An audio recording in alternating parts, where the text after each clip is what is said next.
investment, creating opportunities, and securing a rightful place in international community, this resolution is not about politics or partisanship. It is about nation building. It is about preserving our territorial integrity. It is about strengthening our economic foundation.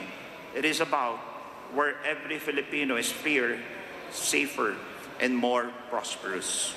History will judge us not by comfort of our decision, but by their courage. The work ahead requires sober debate, humility, and unity of purpose. But our responsibility is clear: to craft a constitution that does not merely reflect who we were in 1987, but to craft a constitution that does not merely reflect, but we must become in the decades ahead. Let us seize this moment. Let us strengthen our national identity. Let us protect our sovereign rights. Let us open the doors of opportunity for our people. Mr. Chair, distinguished colleagues, I humbly ask for your support for this resolution, for our sovereignty, for our economic future, and for the generations of Filipinos who will inherit the nations we shape today. Maraming salamat po at mabuhay ang Pilipinas. Thank you very much, Vice Chair Guido Garbin. Before we proceed, let me acknowledge the presence of Vice Chairperson, the representative of the 1st District of Misamis Oriental, the Honorable Jennifer Karen Lagbas. Welcome to the hearing. And now we would like to hear Congressman, our Representative Copilar, who will speak on behalf of the Honorable Richard Gomez on resolution of both houses number 3, resolution of both houses proposing amendments of the Philippines, particularly on Articles 12, 14, and 16 by the Honorable Richard Gomez. We now recognize Representative Marivic Copilar. Thank you, Mr. Chair. Distinguished colleagues and guests, I rise today to sponsor a resolution of both houses number 3, proposing amendments to the restrictive economic provisions of the 1987 Constitution, particularly Article 12, 14, and 16. This measure introduces the phrase "unless otherwise provided by law" into key economic section of our Constitution, granting Congress the flexibility to adjust the foreign participation rules through regular legislations, instead of being permanently constrained by constitutional texts written 38 years ago. Mr. Chair, the Constitution has always contemplated change. It provides mechanism for amendments precisely on our nation may adapt to the needs of each generation. Today, the global economy is far more dynamic, interconnected, and competitive. Our neighboring countries have opened themselves to investments that generate jobs and uplift local industries. Meanwhile, our Constitution restrictive provisions have limited opportunities, discourage investment, and slow down the economic progress that our people deserve. The mandate entrusted to our present leader is clear, and it is to pursue prosperity, advocate the common good, and bring freedom from poverty to the Filipino people. The World Bank projects that the Philippines will remain one of the fastest growing economies in Asia. However, to sustain this momentum and translate it into inclusive and shared prosperity, we must ensure that our policy enable rather than restrict investments. Resolution of both House number 3 does not automatically remove safeguards. It does not surrender our patrimony. It simply allows future Congress to define, through legislation, the appropriate level of foreign participation for industries such as public utilities, education, mass media, and always subject to national interests. In view of the foregoing, I respectfully ask my colleagues for their full support for the approval of resolution of both houses number 3. Thank you, Mr. Chair. Thank you, Representative Copilar. And now we will proceed to the comments of our resource persons. This will be the sequence in this morning's hearing. First, we will hear Chairman George Barcelon of the Philippine Chamber of Commerce and Industry, followed by Attorney Catarina Gabriel Cosalan, Legal Counsel, Philippine Stock Exchange. Next will be Mr. Christopher Ilagan, the Joint Foreign Chambers of Commerce, Co-Chair, Legislative Committee, American Chamber of Commerce.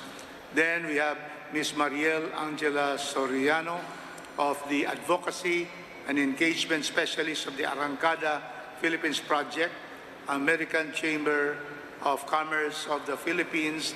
Then we will listen to Mr. Calixto Toti Chiquiamco, President, Foundation of Economic Freedom.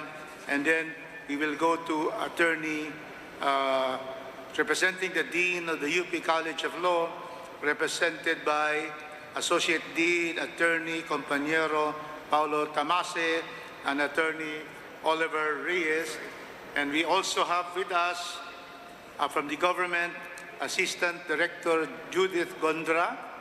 Next is Ms. Janice Putanes. Director Gondra is from the DepDev.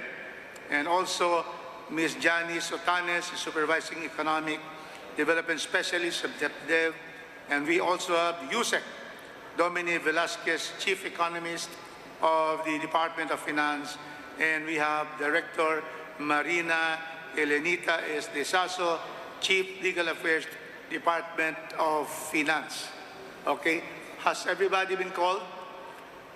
Yeah, all of you, so you know now how we are going to go through with today's hearing. So we now call on the Honorable George T. Barcelon, PCCI Chairman.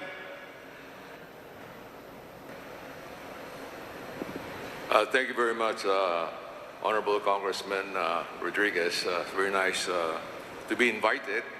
I remember we had the privilege of inviting you one time to a open discussion on the proposal about constitutional change in PCCI. So our stance basically is concerned, supportive of this any changes that we think that would benefit our country. In the meantime, of course, we know we have more pressing issues that has befallen our country. But nevertheless, to have such a forum to discuss this is very good, wherein the private sectors are looked into this. I remember taking away from what we discussed previously is that we are very open for changes that are economic provisions in nature.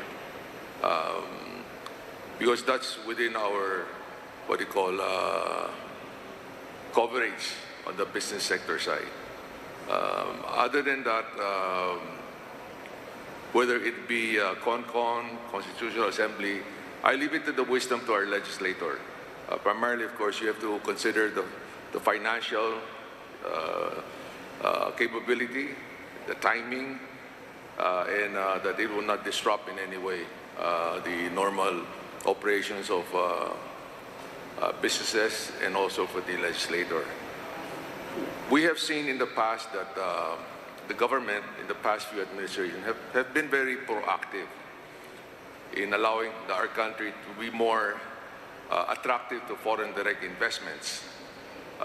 In the past, we have a few laws that has been able to help us: the Public Service Act, the Retail Trade Liberalization, the Foreign Investment Act, the Conectadong Pilipino, and some of the other laws that really open up our country for foreign investments.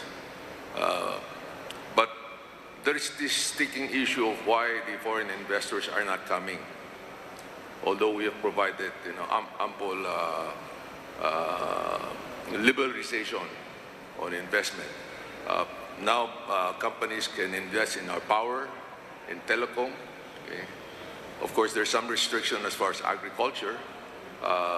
We still stand that we have to protect our sovereign rights as far as exploitation of natural resources and land ownership. Now let me go back to why our investment has not been as progressive as other ASEAN countries. We know very well now most of the investments are going to countries like Vietnam. Okay. And I did check on the difference between their constitution and our constitution. We are a multi-party system. We have 3 branches of government, while Vietnam is a single party, very similar to China. So somehow that gives them a leverage of doing things faster. But not taking away from our system of government. We have also has a good track record as far as our PESA, Export Processing Zone. We have the opportunity of meeting a lot of foreign delegations that come to the Philippines, expressing their desire to invest in the Philippines. And just to share with you, most of them would like to be in PESA. The reason why is because of the ease of doing business. There's no contradiction as far as the interpretation of the laws. And first and foremost, really for us to attract more foreign investments, is the ease of doing business. And definitely on our part, I have the privilege of, in both administrations, the administration of President Duterte and President BBM, I've traveled with both presidents in their trips to foreign countries to attract foreign investments. And we always put our best foot forward. But we do have some real issues as far as the availability and affordability of our power. And we're quite lacking in that. And also our logistic cost is one of the highest. I cannot imagine how many kilometers of roads would have been built if not for what we're experiencing on the PWH scandal. Okay. So all of those comes into play as far as being able to attract foreign investment. Okay. So with that, Your Honor, we are here to hear whatever proposal that would really bring our country's economic development, that would provide inclusivity, okay, and fairness equitably. We are very concerned that our economy is hollowing out because we don't have too much manufacturing. Okay. We are basically a consumer economy. We live off the remittances of our hardworking OFW, which is about $40 billion a year. Okay. In one of the, may I say, sunrise industry, of course, is the BPO. Okay. But that again, we are quite concerned with the disruptive technology of artificial intelligence. It's being talked about that if we do not catch up early, we may lose a lot of jobs in this sector. And what I'd like to end is that we really have to focus on our agri-aqua industry. For a country that is an agricultural base, we import a lot of food-related items. Just to share with you, our trade deficit with our ASEAN countries is about more than $40 billion. Ibig sabihin, yung dollar natin, we are buying our goods mostly from outside. So that by itself reduce our job opportunities. So that's one area that we're quite concerned. Now on the side of, we have made a discussion on the education side. Okay? We're now, education sector is still restricted to Filipinos.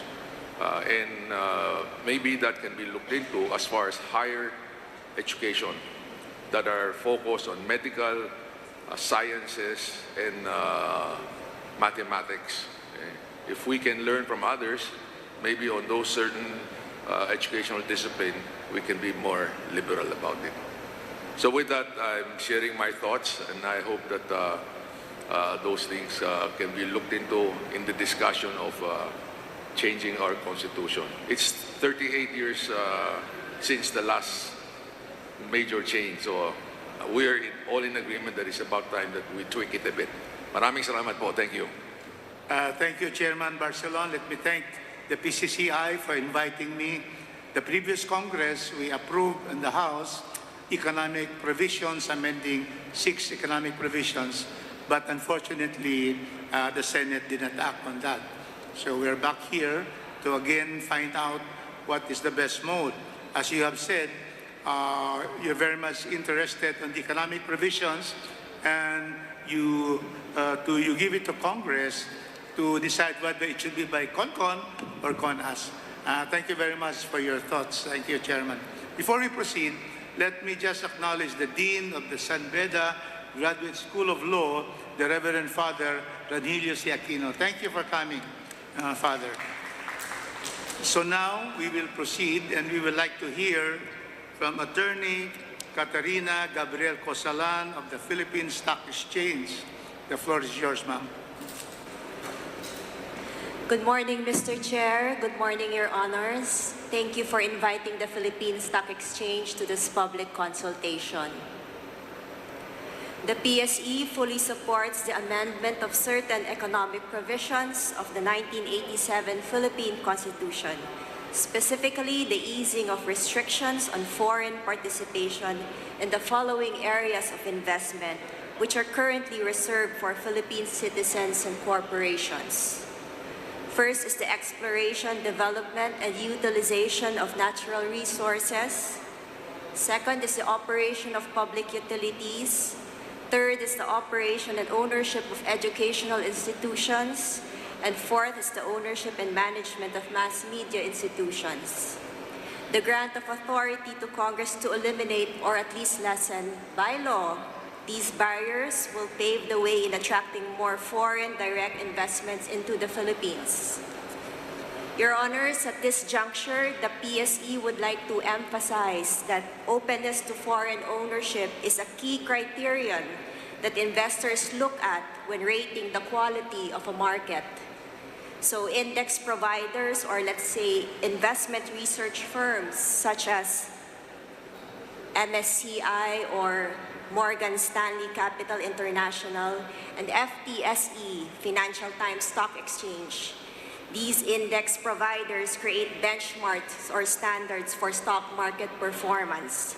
They provide investment decision support tools for investors. So these index providers, Your Honors, they have classification systems which categorize markets, in this case, the Philippine markets.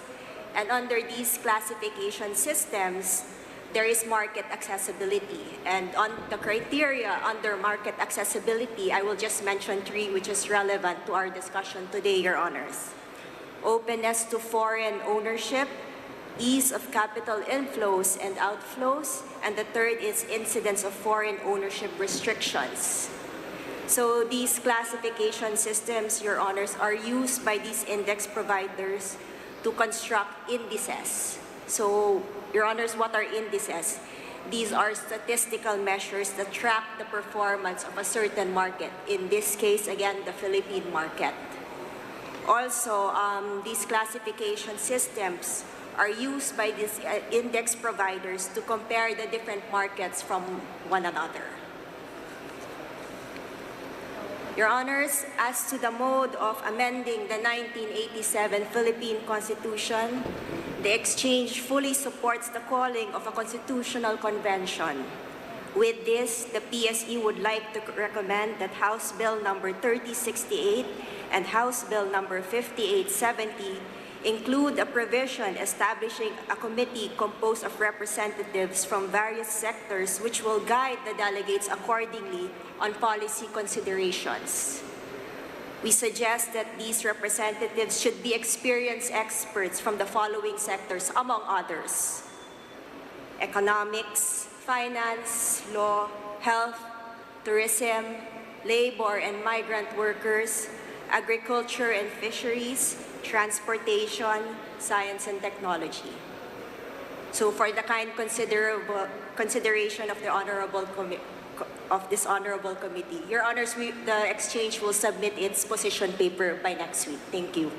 Thank you, and we would certainly study your proposals on, you are in favor of opening our markets, as the three indices would be very important Yes, for Your Honor. our economy and then the Philippine Stock Exchange. Thank you very much, Kanyera Attorney Cosalan. Thank you, Your Honor. So we now proceed with Mr. President of the Canadian Chamber of Commerce in the Philippines. We have Mr. Christopher Ilagan. Please proceed. Good morning, Honorable Chair. Good morning, Honorable Committee members. I have a prepared statement, and then I'll answer a couple of the other questions you had posed separately. So, the Joint Foreign Chamber of Commerce of the Philippines strongly supports the amendment and/or revision of the 1987 Philippine Constitution, specifically the removal of restrictive economic provisions. The Joint Foreign Chamber has consistently advocated for the reform or removal of foreign equity restrictions, as these restrictions are inflexible and outdated. The embedding of rigid economic provisions in the Constitution has deprived the government of the necessary flexibility to freely adjust to future changes in technology, meet requirements under international treaties, and capitalize on new economic opportunities. Moreover, the restrictive provisions reflect a nationalistic and protectionist spirit from the 1935 and 1973 constitutions, an approach that no longer aligns with today's globalized economic environment. With the Philippine economy integrated into the global economy and engaged in numerous free trade agreements, these old provisions no longer serve the country's best interests. These restrictions undermine the country's competitiveness. They contribute to lower investments, fewer jobs, poorer infrastructure, and less inclusive development. Major international organizations, including the World Bank and the OECD, consistently cite the Philippines as one of the most restrictive economies for foreign investment worldwide. The most direct and effective way to address this challenge is to remove these constitutional barriers entirely. Now, on the question on whether it's a constitutional convention or a constituent assembly, we prefer not to comment. We rely on the wisdom of our legislators in Congress to decide that. But in terms of the specific provisions, our intent is to submit a full-fledged position paper. But to the point of Honorable Co Pilar, right? The same sections that were raised in your speech earlier, 12, 14, and 16, are precisely the same ones that we would like to see changes to. Historically, we have taken the position of inserting where appropriate, unless otherwise provided by law. But if there is an opportunity actually to take a look and see if we can outright remove those sections, this may be the opportunity to do that, right? And so, we would invite the Congress to look into that. We will submit our position paper, and where we think it might be appropriate to actually just strike it out entirely. But we look forward to continuing engaging, and thank you so much for inviting us. Thank you, Mr. Ilagan. So we would certainly value your statements and the position paper you're going to submit. That is from the Joint Foreign Chambers of Commerce of the Philippines. Now we go to Ms. Mariel Angela Soriano, also the Advocacy Engagement Specialist of Arrancada Philippines Project and the American Chamber of Commerce of the Philippines. Yes, Ms. Soriano, you are recognized. Good morning, Mr. Chair and the honorable members of this committee. On behalf of the JFC, which includes the American, Australian, New Zealand, the Canadian, European, Japanese, Korean Chambers of Commerce, and the PAMURI, or the Philippine Association of Multinational Companies Regional Headquarters, we express our support for proposals to ease or remove the economic restrictions embedded in the 1987 Constitution. We appreciate, of course, the opportunity to comment on the measures included for today's discussion. The JFC has long supported to easing the restrictions of foreign direct investments wherever this is possible. I think you would remember since the time of our former director, John Forbes. He has been actively participating in hearings on this matter. The removal of constitutional barriers can facilitate increased FDI in sectors where investment remains constrained, complementing the progress Congress has already achieved through the reforms of the passage of the Public Service Act, the Foreign Investments Act, and the Retail Trade Liberalization Act. We fully recognize the government's mandate to safeguard national interests. In many economies, we have seen that such safeguards are implemented through legislation or executive regulations rather than through permanent constitutional provisions.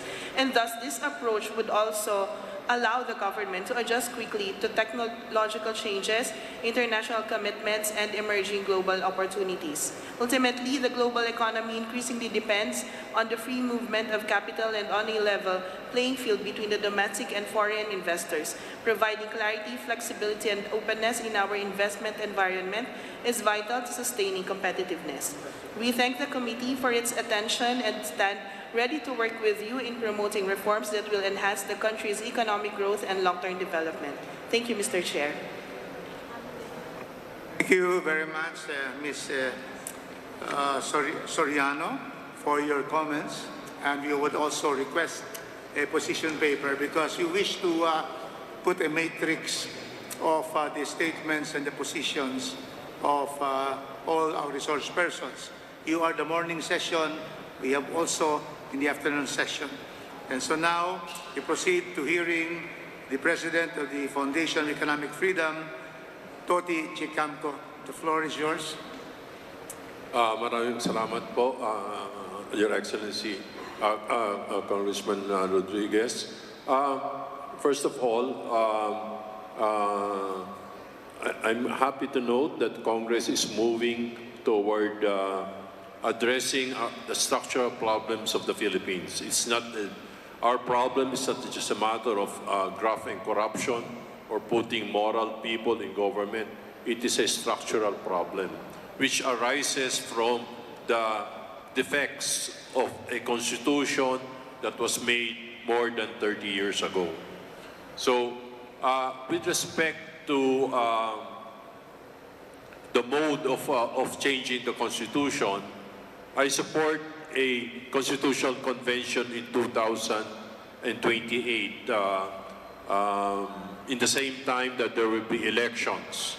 The reason for this, of course, is a constituent assembly is quite controversial because of the suspicion of some people that Congress will only enact legislation that's or a constitution that's favorable for them.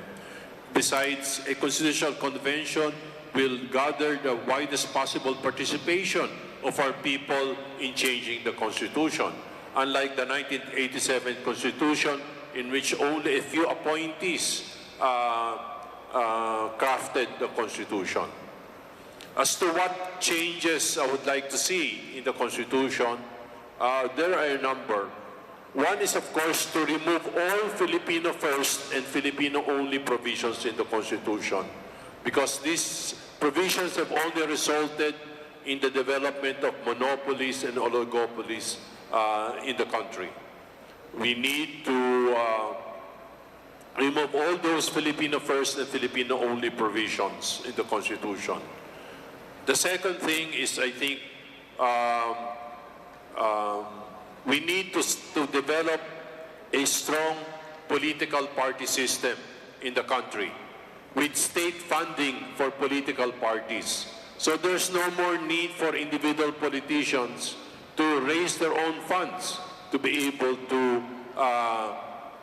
campaign and get elected. If we look at the history of other countries that have successfully developed, strong political parties have been behind their development. We can mention the Kuomintang in Taiwan, LDP in Japan, the Communist Party in China, the PAP in Singapore, UMNO in Malaysia. You have also the Communist Party now in Vietnam. So, strong political parties are behind development. So we need a strong political parties. If we do not have strong political parties, the default will be, of course, political dynasties, because that's the only system of collective action. So we need to put in place a strong political party system with state funding for political parties. The other change that we would like to see is, of course, we need to shorten our constitution. It is one of the longest in the world. Therefore, it straitjackets the country whenever there are technological or other changes. We need to shorten the constitution and let legislation take care of whatever restrictions or other developments that must be put in place to protect the Philippine economy. Finally, I think we need to put education as a center for social justice, as equalizing reform. So rather than asset distribution or taking away the land from another to give it to somebody, we need to put in place education as the center of equalizing reform for all our citizens, rather than asset distribution. So those are the things that we would like to see as changes in the Constitution. Maraming salamat po. Thank you, President Toti Chicamco of the Federation of Foundation of Economic Freedom. Thank you so much for your comments. And before we proceed, let me just acknowledge we have Deputy Minority Leader of the ML Party List, the Honorable former Secretary of Justice, Laila M. De Lima. Welcome to the hearing. And we also would like to welcome the Deputy Minority Leader of ACT Teachers Party List, Honorable Antonio Tino. Welcome. And so we proceed now with hearing from the UP College of Law, and we would like to hear our two representatives, Associate Dean, Attorney Paulo Tamase, and Attorney Oliver Reyes. Please proceed. Mr. Chair, committee members, good morning. The Law Center is very thankful for your invitation for us to assist the committee in the consideration of these proposals. We will submit a full position paper including the pros and cons, in particular of constitutional conventions and constituent assemblies. But if I may already premise what we will submit, the premise of our analysis, Mr. Chair, is that the people are central to our constitutional government. It means that their buy-in and trust in any process that will change the fundamental charter is necessary. If we look at our longer constitutional history, there have been many attempts, almost attempts in every Congress since 1987, to have some amendment or revision to the Charter. And uniformly, that those efforts have failed, whether in Congress or outside, through people's initiatives, because of a few things that our scholars in the Law Center have written about before. The first is the lack of certainty in the process. If we look at the textual ambiguities in Article 17, every time that we have a hearing in the House or in the Senate, we talk about whether the Senate or the House should vote separately or jointly, or should meet separately or jointly. There are, of course, views from academics as to the proper mode, but the lack of certainty and ambiguity increases the cost of an amendment, which may disincentivize people from engaging with the proposed amendment seriously. The second, and perhaps the more important block to successful change in the Constitution, would be public trust. And I think, as mentioned by the Foundation for Economic Freedom, changes in the Constitution have been dealt with suspicion in the past because they were perceived, notwithstanding fair debate and comment on whether we should have economic changes or changes to the economic provisions, they were often perceived as simply Trojan horses for larger changes on the political structure and term limits. This means, Mr. Chair, members of the committee, that the important conversations of whether the Constitution is still current are left out. And mature democracies rely on an intelligent, ongoing public discussion of what is truly fundamental to their society. Hence, we would suggest that any process to change the charter must be done in a transparent manner and not cut corners. In the past, I understand that there may have been ideas or suggestions, for example, for the House and the Senate to vote jointly because it would be the faster process. But unlike past occasions, we are perhaps just from a scholarly perspective, from an academic perspective, in the highest constitutional moment that we've had since 1987. In the sense that the people, because of the flood control issue, have come to the realization that if the failure is systemic, then maybe the system needs changing. So the House may wish to take advantage of that earnest desire of the people to seriously talk about their constitution in a mature democracy by going through the longer, more difficult process. That means that if the House were to propose amendments to the Charter directly, or if it were to call for a constitutional convention, then the least common denominator would be for the Houses to vote separately but meet jointly. This would be the more arduous process, but it would satisfy the least common denominator of what it would mean to actually engage in this very important conversation. Now, as to the actual amendments, in addition to what Congress has already proposed to the bills, one important amendment may actually be clarifying Article 17.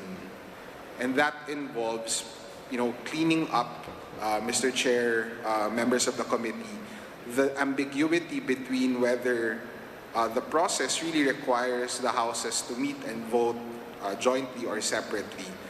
It seems like a very minor change to the Constitution, but the idea is to have a Constitution that balances both the required rigidity of a fundamental document that is not subject to policy changes for every few years, and at the same time being a current document that addresses really the fundamental needs of the people. So that openness, that transparent process is necessary, whichever mode may be chosen by the committee and by the houses eventually. We will submit a full position paper on this, but we would be happy to answer any questions that you may have in today's hearing and in the coming meetings. Thank you, Mr. Chair and members. Thank you, Associate Dean Paolo Tamase, for your comments and for the College of Law and the Law Center. So we would like to hear now Attorney Oliver Reyes for your comments. Good morning, Your Honors, Mr. Chair. I do wish to manifest that I entirely agree with Associate Dean Tamase and the position of the Law Center, and I would like to devote much of my time to actually just reinforcing several of those points. So, firstly, I do think that it is nearly anomalous that we have not really changed our constitution. I mean, especially when it comes to the experiences of other countries, constitutional amendments do happen as part of the normal course of a nation's life. But of course, in the Philippines, any discussion of constitutional amendments trigger this paralyzing existential crisis that ultimately deters any amendments. And I don't think that that was really the design of the Constitution, which after all does allow for amendments. And in fact, tried to open up the amendment process by introducing the concept of people's initiative. But I do agree that a lot of the issues, in fact, a lot of the perhaps even deterrence to even pursuing any kind of amendment is the lack of clarity when it comes to Section 1, Article 17. Now,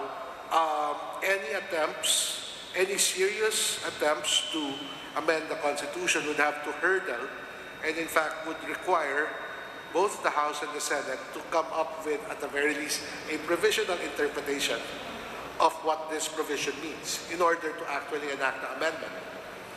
And the problem is if more significant amendments, more substantive amendments were to be pursued on the guess that this is how the Supreme Court will affirm the interpretation of Section 1, Article 17, that is an investment that may be ultimately lost because it will all await the Supreme Court's word.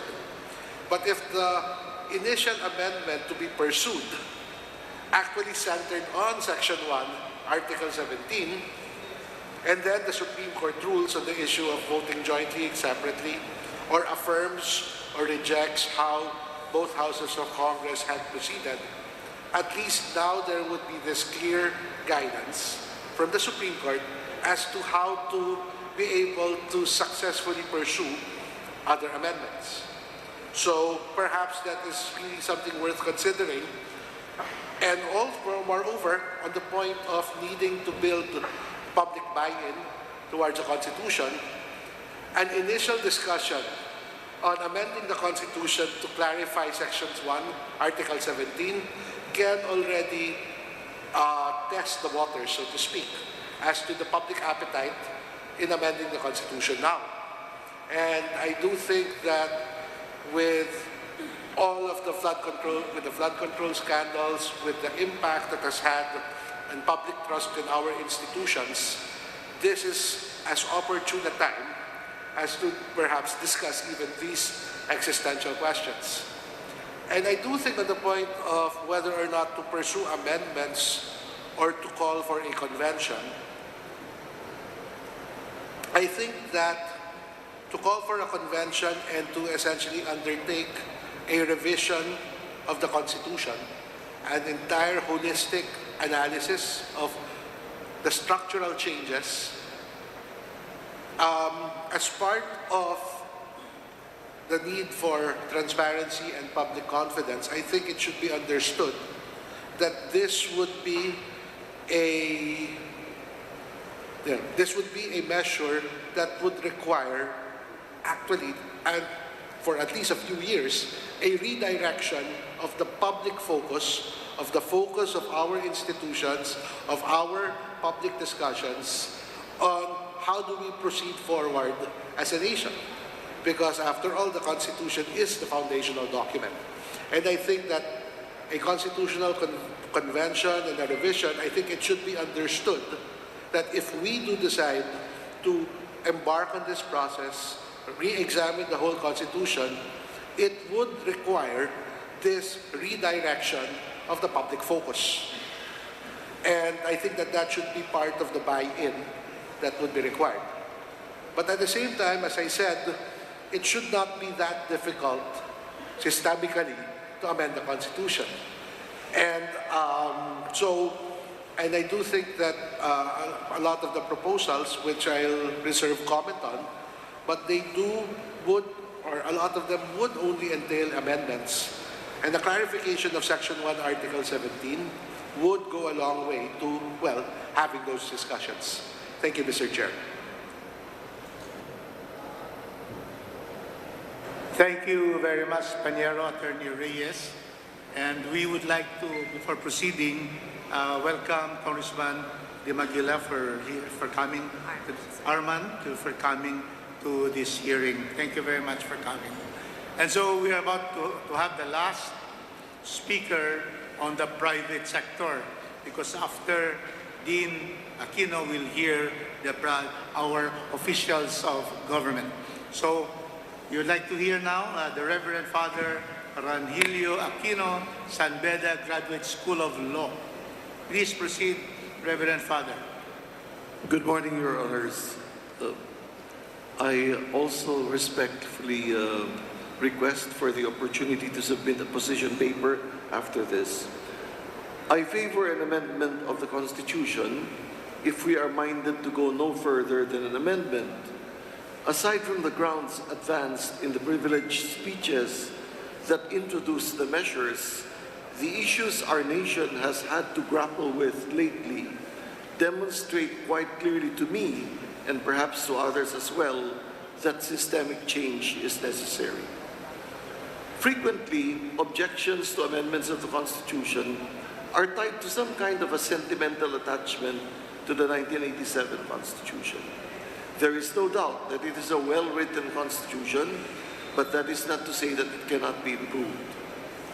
I favor the position expressed by the UP Law Center that amendments to the Constitution or even a revision of the Constitution calls for the involvement of as wide a spectrum of Filipino society as possible.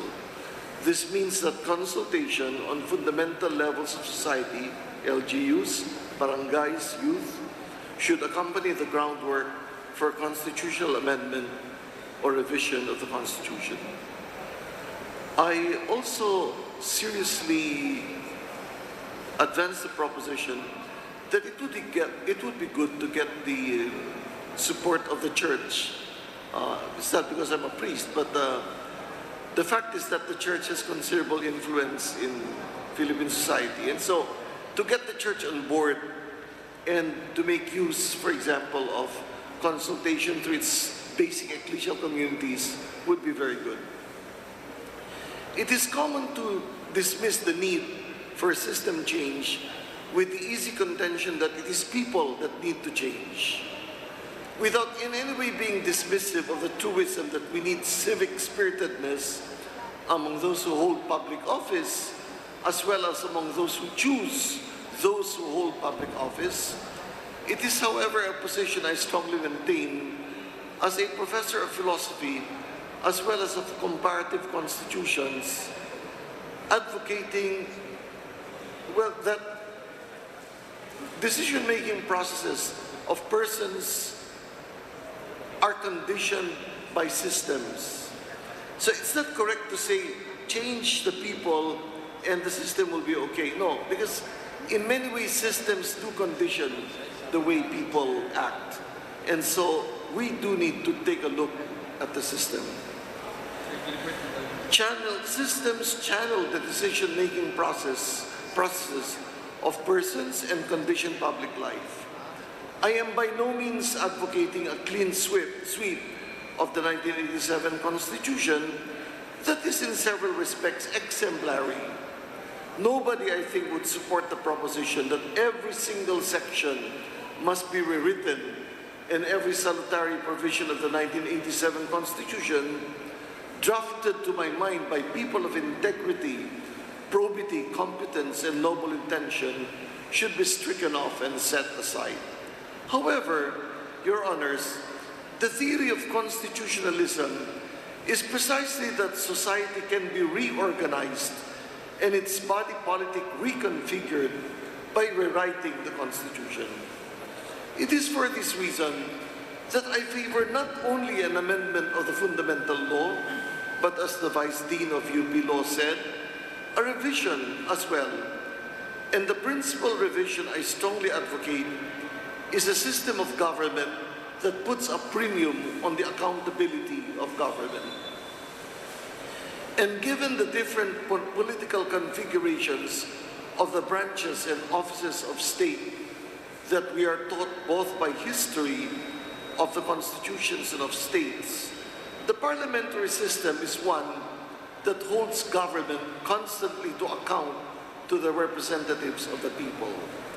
The fact that the Prime Minister and his ministers sit in Parliament and must respond to questions and challenges that arise not only from across the floor, but from backbenchers as well, convinces me that the parliamentary system is one that allows for a constant check on government.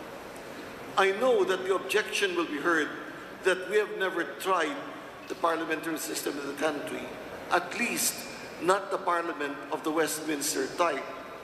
For while it is true that the 1973 Constitution intended us to have some kind of a parliamentary government, the vast powers granted the President under the contentious Amendment Number 6 made an experience of genuine Westminster-type parliamentary government virtually impossible. Together with the shift to a parliamentary system and as its presupposition, I advocate a constitutional framework for the establishment, maintenance, and support of a viable party system and the adoption of proportional representation. I was part of the 2016 committee tasked to study the 1987 Constitution.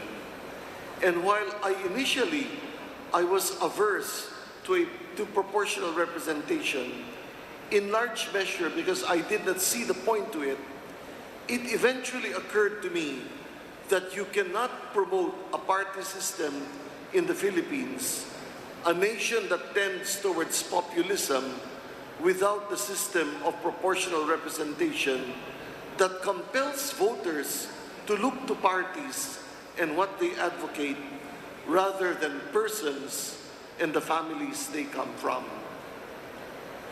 If, however, this committee and other committees are minded merely to confine itself to amendments, I submit that the following measures need to be addressed. One, a self-executing provision that bans dynasties up to the second degree of consanguinity and affinity, whether successive or simultaneous. Second, the abolition of the party list system that has been mangled beyond recognition and prescribing for part of the membership of the House of Representatives by proportional representation. Third, amending Section 22, Article 6 of the Constitution so that cabinet secretaries and officials of the executive branch are subject not only to invitation but to compelled and mandatory attendance without Congress or its chambers or committees having to justify its summons by claiming to be acting in aid of legislation. The oversight to which the legislature, I submit, is entitled is sufficient constitutional justification for this grant of power. Fourth, our experience with congressional investigations that do not result in prosecution has been a source of national frustration. I propose that when Congress conducts a hearing, whether in aid of legislation or pursuant to its oversight functions, and the committee report, as confirmed by the plenum, finds probable cause against perfidious public servants, the report itself becomes the basis for prosecution, making it ministerial on the part of the National Prosecution Service or the Office of the Ombudsman to file the corresponding information before the court of competent jurisdiction. Your Honors, I favor a constitutional convention because constitutional amendments or revisions introduced by the chambers of Congress exercising constituent powers will always invite the suspicion that the actuations are self-serving. I do propose, however, that a constitutional convention be constituted, one half of the members of which are elected and the other half appointed from experts in constitutional theory, political science, economics, commerce, social theory, and juridical science. I shall submit my position paper after this, Your Honor. Thank you very much. Thank you so much, Reverend Father Ranilio Aquino of the San Beda Graduate School of Law. Before we proceed, let me acknowledge the presence of the Honorable Rene Co of the Kabataan Party List. Welcome. And I see also Len Oreta, Congressman of Malabon. Welcome to the hearing. Now we're through with the private sector. We will hear now representatives of government. thank you for coming here and to be able to give your position. And now, first we'd like to call on Assistant Director Judith Gondra of DepDev. The floor is yours. Thank you. Thank you very much, Mr. Chair. Thank you for inviting DepDev to the hearing. So, we will be submitting our official position paper next week. But for now, we can say that DepDev supports the intention to amend economic provisions of the 1987 Constitution for the following Please have your microphone really in front. Okay, for the following We have a reasons. problem with the sound. Sorry. Okay, Mr. Chair. Okay. On the economic provisions, specifically those that restrict ownership, management, and control of certain enterprises and activities, have contributed to low foreign investment inflows and scarcity of major global enterprises in the country. These economic restrictions, in turn, have led to limited access to economic and social opportunities and the proliferation of highly concentrated markets, ultimately reducing consumer welfare. No, and amending economic provisions enables the country to adapt to current and future socioeconomic conditions. This support is driven by a collective desire to economic and social transformation that will be instrumental in uplifting the lives of all Filipinos. And amending the economic provisions is expected to result in positive gains and provide the Philippines with additional tools for prosperous, inclusive, and resilient economy in the form of more foreign direct investments, international education, globally competitive mass media, international advertising, and modern utilities. Now, the proposed amendments will also allow flexibility in the Constitution to respond to different political, economic, social, technological, legal, and environmental shocks accordingly and in timely manner. However, DepDev notes that lifting the foreign investment participation alone will not solve the country's position in attracting strategic foreign equity. It is just one of the factors that need to be addressed, Mr. Chair. So in terms of the mode of amendments, it will be for part of our position paper, which we will be submitting next week. As we are currently updating our comparative matrix as to the modes, if it is con-con or con-as. We will be also submitting our assessment in terms of costs of both mode of amendments. So that would be all, Mr. Chair. From the DepDev, and also from DepDev, we'd like to hear Ms. Janice Butanes, the Supervising Economic Development Specialist. Good morning, Mr. Chair and honorable member of this committee. Just to add to my principal, AD Judith Gondra, I would like to answer the question, what the amendments do you want to propose? Like she mentioned a while ago, we want the committee to consider the following sections: the one on public utilities, on education, on mass media, and on advertising. And then just to add to her manifestation, we believe that lifting the foreign investment participation alone will not solve the country's weak position in attracting strategic foreign equity, as it is one of the critical constraints that we need to address these number of we call these factors, such as predictable investment environment, the market size, and the level and quality of infrastructure, peace and security, our tax regime, and political institutions. That's it, Mr. Chair. Thank you. Thank you very much, Ms. Tanes. Now, for our last resource person, we'd like to invite USEC, Domini Velasquez, Chief Economist, Department of Finance. The floor is yours, ma'am. Good morning, Mr. Chair. Thank you for inviting us here. I think most of the things have been mentioned by Mr. Barcelon and DepDev. For the DOF, we also welcome this review, especially for the economic provisions.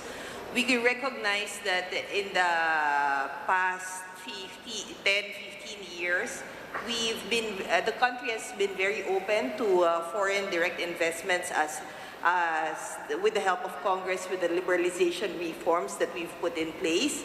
This administration, the stance remains the same, as we've also pushed for not just the liberalization efforts, but leveraging on this with incentive packages such as Create More and the Foreign Investor Long-Term Lease Act and the like. So right now we're at the stage where we want to encourage foreign investments through these liberalization reforms we've done in the past. Unfortunately, we recognize also that this is very uncertain times. We have not seen much of the fruits of these liberalization and incentive reforms just because of the uncertainty in the global environment. For us, similar to our position before, we welcome much more needed liberalization of economic provisions, possibly with public utilities, advertising, maybe higher education. We also want to note that the 2023 OECD data with regard to restrictiveness of regulatory FDI Regulatory Restrictiveness Index puts the Philippines second to the most restrictive in ASEAN. So that's after Laos. So Philippines, Malaysia, Indonesia, and of course at the end of the spectrum, Singapore. Additionally, we wanted to note that foreign direct investments to spur for FDI, it's not just limited to the regulatory reform or liberalizing it. There are other factors such as ease of doing business, good governance that require a review for the country's overall attractiveness. So in terms of the mode of amending the Constitution, the DOF has no specific recommendation. We defer to the collective wisdom of Congress on this. Thank you, Mr. Chair. Thank you very much, Yusek Velasquez. So now we will ask our members if they have questions to propound to our distinguished resource persons. We always start with the minority. And and in the minority, the first come, first serve. The same also with the majority, first come, first serve. So we'd like to ask the first one who arrived from the minority is the Honorable Laila De Lima for your questions, rhetorical questions. Thank you.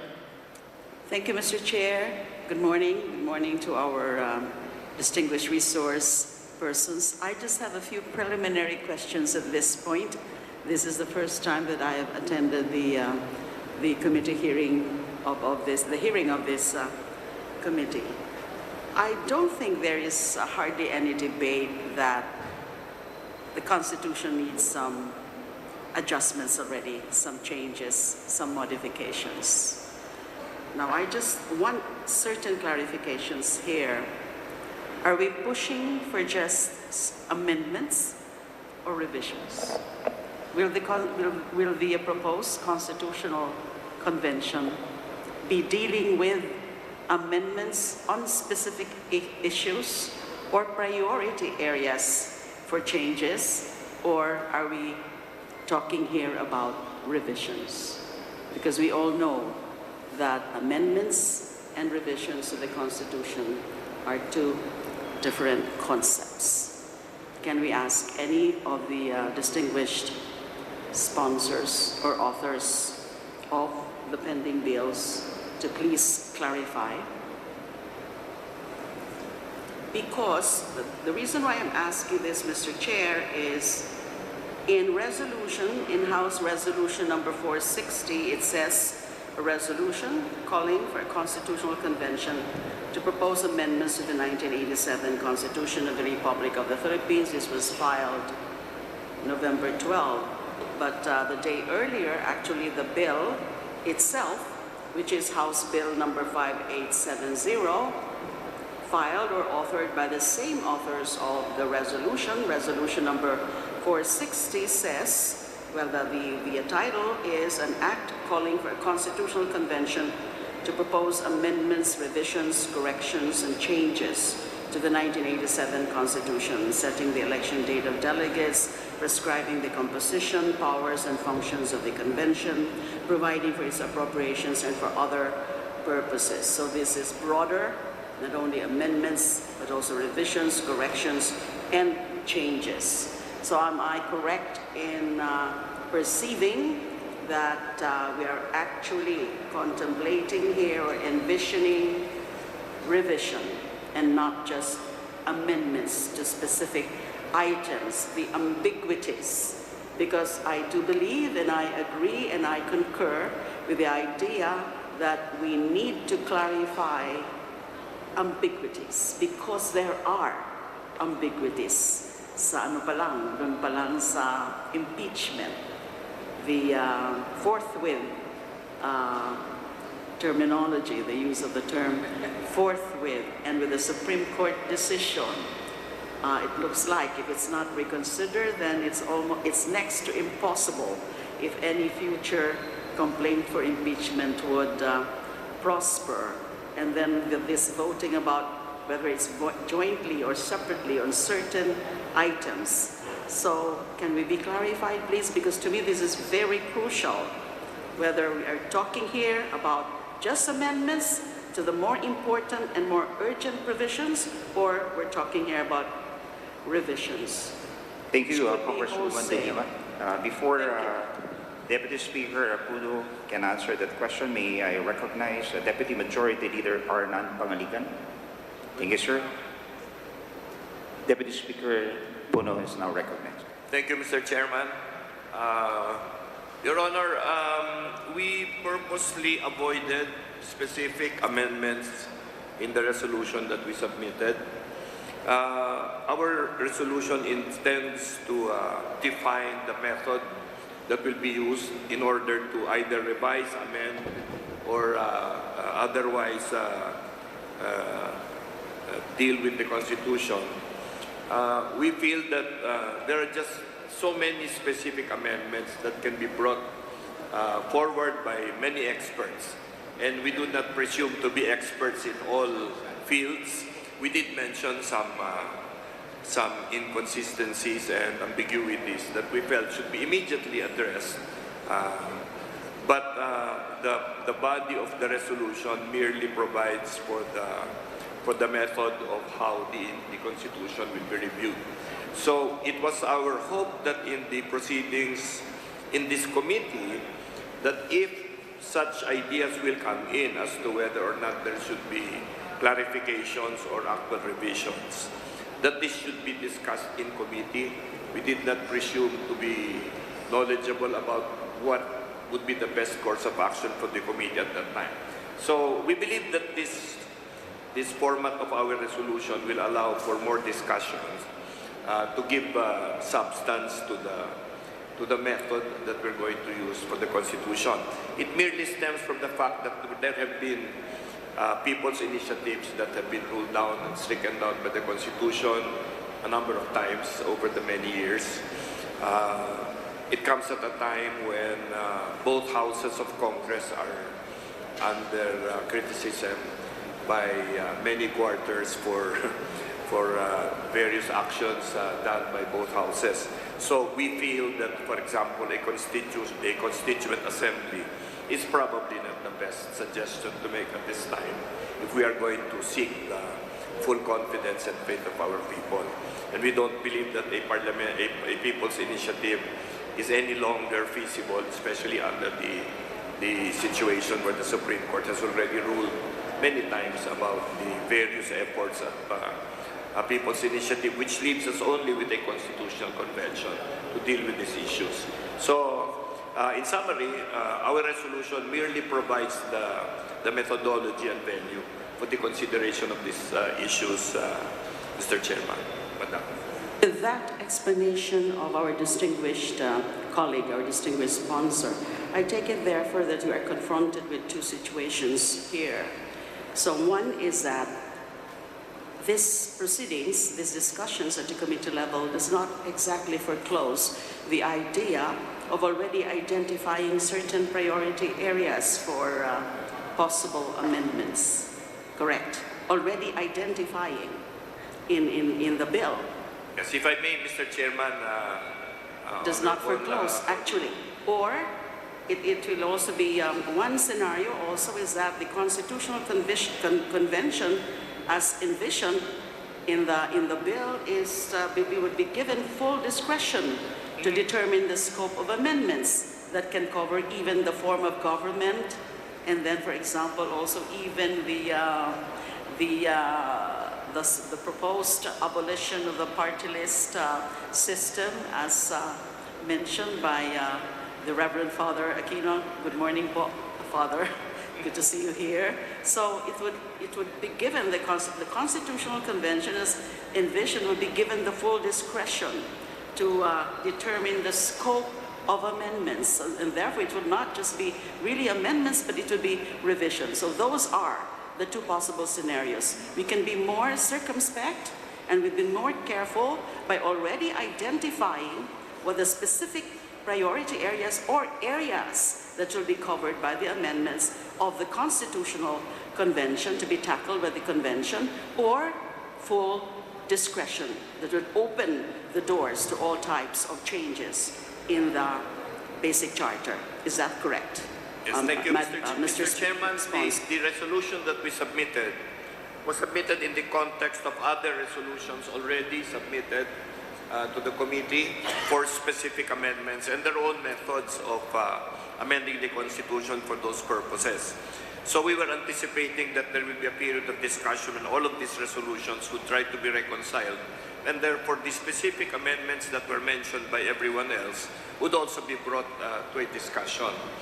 With respect to what the Constitutional Convention will actually do, as we know, there are two steps to this Constitutional Convention.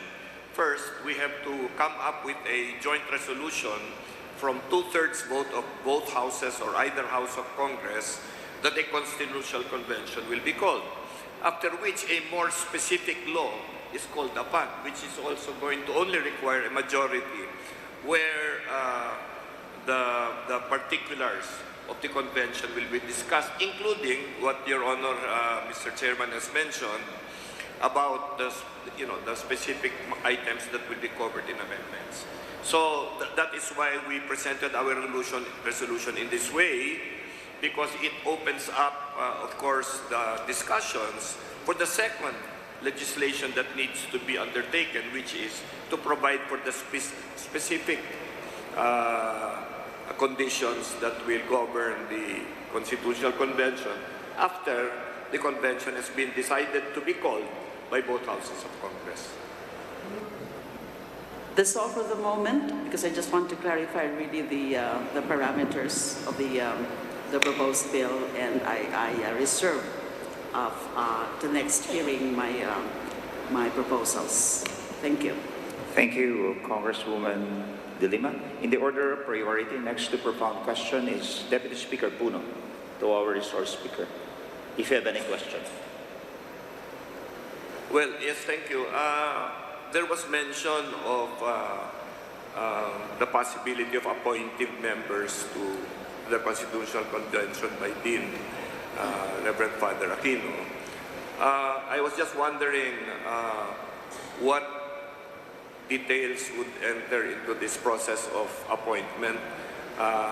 Of course, we ask this in the context of the necessity to reassure everyone that this process is for the benefit of the entire country and not for different segments of our political spectrum. If there is any, may I ask if there is any more specific idea on how such an appointment process could be conducted?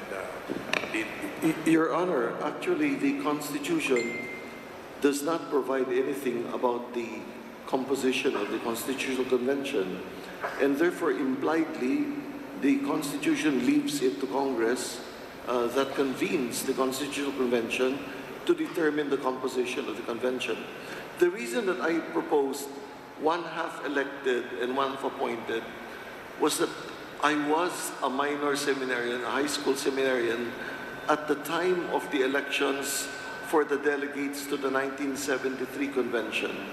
And I know for a fact that even if the election of delegates was supposed to have been non-partisan, it was actually very partisan, with many politicians openly supporting candidates to the 1973 convention. So knowing that that is a distinct possibility, it will be good to have one half appointed because of their expertise. And that is why, Your Honor, I propose that the appointees come from the ranks of those teaching constitutional theory, political science, political theory, social theory, and economics. That way, there's a balance between those who are there because they are popular and those who are there because they have the know-how and they have the necessary academic credentials for it. Thank you, Mr. Chairman. We look forward to the position paper that the Dean will be submitting Yes, to sir. this committee. We hope that there will be more details submitted to this by our honorable resource person and the others, because these are the matters that will be covered in the second legislation that the Congress will be required to undertake with respect to the specific characteristics of the Constitutional Convention. It would be very helpful to us. You know, I think we all agree that that what is going to be critical to any constitutional convention is the quality of the delegates that will be brought there, the objectivity, and of course the nation-mindedness of those that will be there. So that is indispensable to any constitutional convention we are going to hold in place. So we would really look forward to your position paper, Dean, and of course also the UP College of Law and the other educational institutions that are involved in this process and will be coming in the later hearings. Again, these are going to be specific provisions that may be contained in the legislation that actually defines what the Constitutional Convention will look like. Attorney Paulo of UP College of Law. Thank you, Mr. Chair.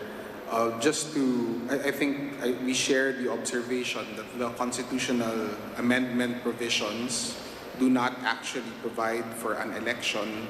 However, and because ultimately, in light of the climate, any change in the Constitution should be expected to come to the Supreme Court at some point for its validity.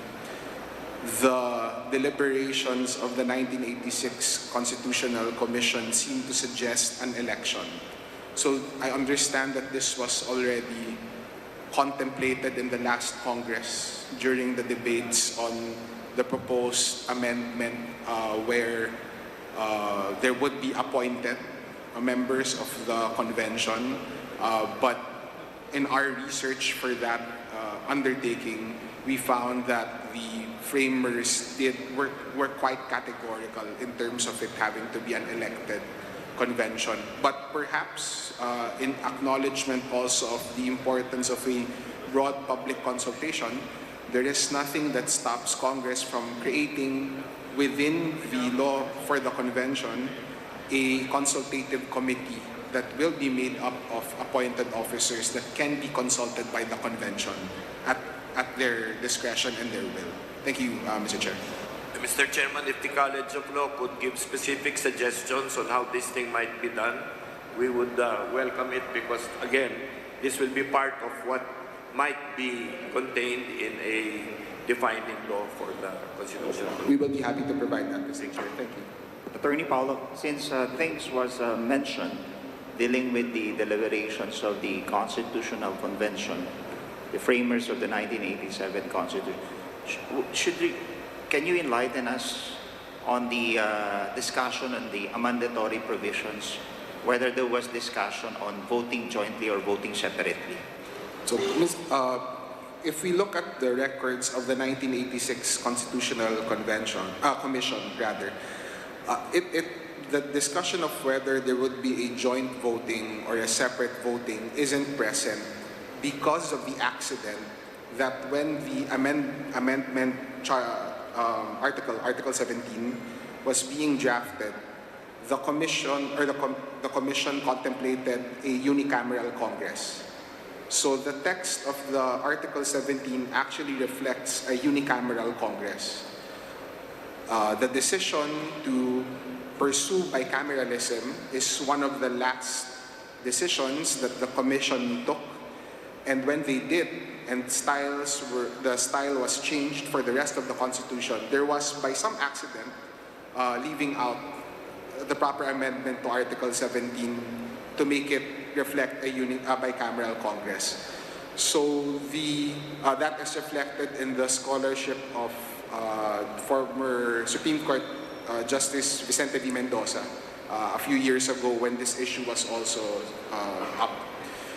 If we look at the 1935 practice, the 1935 text of the Constitution is definitely more categorical. The text, and I am paraphrasing a bit, says that Congress, by joint session assembled, may propose amendments to the Constitution or call for a convention voting separately. So those joint meeting and voting separately were explicit in the 1935 text. Unfortunately, because of the amendment of the drafting history of the 87 Constitution, it was not as clear when we got to our current Article 17. So, but the manner of voting jointly in the 1987 Constitution is not a new concept, right? Voting jointly would be definitely new for the amendment or revision, Mr. Chair. What I'm saying is there are instances in the 1987 Constitution wherein considered of supreme and paramount importance that Congress vote jointly. Like, for example, the revocation or extending the proclamation of the habeas corpus, the revoking or extending the declaration of martial law. These are two supreme and paramount importance wherein in a joint session, Congress vote jointly. Tama po ba? Mr. Chair, I share the observation that these are important, but if we look at the instances where voting jointly is allowed, when I think, if I am not mistaken, the declaration of the state of war or the revocation of martial law, and those instances are not so much because of the importance of the matter, but because of the expediency. So because there is a war or an emergency, it is necessary to gather Congress in one assembly rather than try to have them vote separately. In every other instance, the Congress is bicameral, and bicameralism in the Constitution acknowledges the independence of the branches of the House and the Senate. That is why in the impeachment, just to tie it to that illustration, the UP College of Law Constitutional Law Faculty's observation was that the Senate could not dictate upon the House on how it would proceed with the process. So even in non-legislative settings, the default is bicameralism, except in those rare instances of expediency that are reflected in the Constitution. Father Rani, you may say something. Your Honor, without wanting to pick up a quarrel on this point with the esteemed representatives of the University of the Philippines, it's a fundamental precept of constitutional hermeneutics that the intent of the framers is to be found in the text of the Constitution, and that recourse to what happened in the history of the framing is made only when recourse to the text is not sufficient. So whatever the intentions may have been and the historical accidents may have been, the fact is that the text is voting, it doesn't say whether it's voting jointly or voting separately. And therefore, my own position is that there should be no constitutional objection to voting jointly. And My reason for that is that if you say they have to vote separately, then the other objection that could come in there is that Senate, which is composed of far fewer members than the House of Representatives, could effectively interdict any initiative on this matter by the lower house.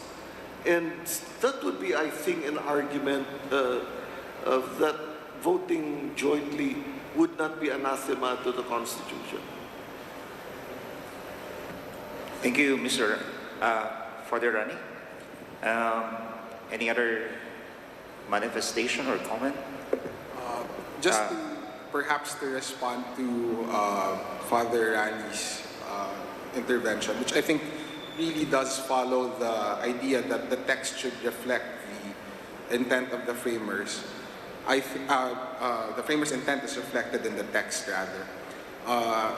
The court nevertheless acknowledges that there are times when there would be ambiguities, and we do resort to rules of construction. One of them, and one that it has depended on quite frequently, is the intent. As to whether the Senate is able to effectively overrule the more numerous House when they have to vote separately, then, Mr. Chair, Your Honors, my submission would be that is precisely the constitutional intent. When bicameralism was selected by the framers, the intent was for policy to be considered carefully by a more numerous House and a smaller House, so the Senate and the House. And in the particular case of constitutional amendments or revisions, it might be absurd, to put it frankly, for the process of changing the Constitution to be easier than it is to pass normal legislation. If the intent is for constitutions to have some sufficient rigidity so that they do not change with election year policies, then it would be expected that it would be not a very easy task to do. But that is all, Mr. Chair. But isn't it the fact that all proposals should be approved in a plebiscite called for that purpose? Meaning, any proposals remain a proposal unless inaprobahan ng taong bayan, which is the true honor of the Constitution, yung Filipino people. Because in the parity of voting, the destination of democratic representation in its purest form is, one person, one vote. Tama po ba? That is right, Mr. Chair. But that, if I may add, that pertains to the popular vote. It doesn't pertain to the rules that the Constitution have created for the members of its two separate houses of Congress. No, Congress, sitting as Constituent Assembly, proposing amendment to the Constitution, we're no longer considered as legislator here, but exercising our constituent power to propose amendment to the Constitution. Tama po ba? That is right, Mr. Chair. And I hope I am not misciting the case that was also affirmed by the court in Gonzales versus Comelec, 1971 decision. But the court clarified that when a convention, or Congress in this case, exercises constituent power, then the exercise of constituent power is not pure constituent power. It is the exercise of constituent power according to the Constitution. And if the Constitution places certain limits on how Congress can exercise it, then those still have to be complied with, and also subject to some judicial review. Anyway, thank you, Attorney Paulo. Father Rani. This is not a rebuttal, sir. Number one, when the Constitution says Congress, the Supreme Court has not always interpreted that to be both chambers. When the question once arose on the membership of the JBC and Congress was allotted one seat, the question was, should that not be read as two seats since Congress is bicameral? And the Supreme Court said, no, only one seat, only one seat. So it is not accurate that the Supreme Court has always read Congress to mean two chambers. And the other thing is that while we may fear that the lower house may introduce changes by sheer propensity of numbers or preponderance of numbers, the ultimate check will be submitting it to the people in a plebiscite or a referendum. Thank you, Father Rani. So when the Constitution says 2/3 or 3/4 of all its members exercising its constituent power, it does not refer to its legislative power, but the exercise of its constituent power, that ultimately any proposal will go to the approval ng taong bayan. Salamat po. Representative Copilar is now recognized. Yes, thank you, Mr. Chair. To the Philippine Chamber of Commerce, how can we balance the interests of local business with foreign? To Mr. Christopher Ilagan. Yes. How can we balance the interests of local business with foreign interests if we are going to totally delete the restrictive economic provisions instead of putting the phrase unless otherwise provided by law? Can you respond to that? Thank you, Honorable Congresswoman Copilar. I'm not a lawyer, so that's just a disclaimer here. No? I guess to the point that we heard from our friends from the Federation of Economic Freedom, and I think it was PCCI as well, by removing these restrictions doesn't necessarily mean that you will not have the liberty of passing laws that may put in the proper safeguards, the guardrails, for certain sectors. And I think, when it comes to the likes of national security and what have you, right, it's the laws that come out afterwards that put those restrictions on certain sectors. But, having said that, I think that ultimately what we're looking for, and that's the reason why we need a little bit of time to prepare the position paper. We'd like to word it in a way that it doesn't open up the economy without giving Congress the opportunity to put restrictions where they need to be, especially when it comes to matters such as national security. Thank you. The reason I asked that, syempre, natakot din tayo na baka kainin ng malaking kumpanya yung mga small businesses natin na nagsisimula pa lang. So, we will wait for your position paper. And last, Mr. Chair, I would like to ask Attorney Paolo Tamasio from the Associate Dean of UT College of Law. Since there is a deadlock between the House and the Senate regarding sa interpretation of Section 1, paragraph of Article 17, would it be prudent to seek guidance to the Supreme Court to interpret the said provision? Kasi laging nagtatalo dyan, jointly, separately, but the framers during they drafted the 1986 Constitution is a unicameral system. Hindi naman yon ang nangyayari. Mr. Chair, thank you for the question. My understanding is that there is no process currently to ask for the court for a pre-clearing of the mode that the Congress would choose. And that also comes from limitations on what judicial power is. We often look at the court's role as the final arbiter of constitutional questions, but the initial answers actually come from the other branches. And Congress is empowered by the Constitution to engage in the same constitutional interpretation. Of course, the result of that in an ambiguous text is really a deadlock, a possible deadlock. So it calls on Congress to do one of two things in my view. The first thing is, the first option is for Congress to test the waters. If it really wants to proceed to a Supreme Court's determination of this, then it can try out the amendment process it wants to and then wait for the Supreme Court to decide. But the second option, and with all due respect to the Supreme Court, what I believe is the more democratic option, is for Congress not to let the Supreme Court decide this, or just to plant the case for the Supreme Court to ultimately decide on it. There is there are mechanisms between the House and the Senate for it to coordinate. And one of them might be to clean up whatever ambiguity there is in Article 17, either through an initial preliminary interpretation by both houses, if it agrees to it, or to propose a proper amendment to Article 17 to simply clarify the process. If it wants to do a joint voting, then it should say joint voting. If it wants to do a separate voting, then it should do a separate voting. Because in my view, Mr. Chair, ma'am, if we look at the longer history of attempts to change the Constitution, it has uniformly failed because of the ambiguity.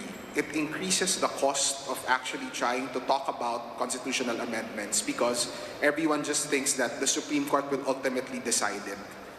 And with all due respect, that is not good for democracy. So Congress, as the House of the people, and the Senate, as also that similar House, would benefit by a more democratic determination of what the process should be. Thank you. Attorney Paolo, for two Congresses, the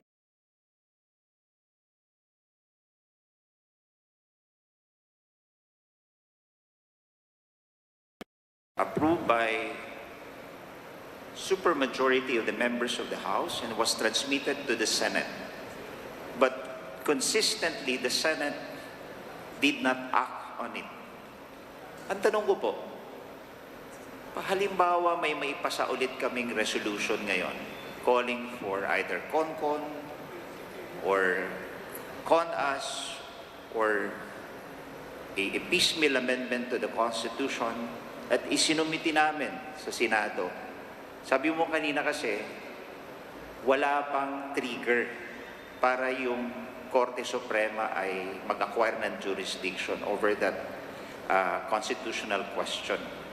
Yung inaction ba ng Senado that always frustrates those meaningful amendment, proposed amendment to the Constitution, would it trigger shall we call a justiciable controversy? Mr. Chair, if I may have a few seconds to consult.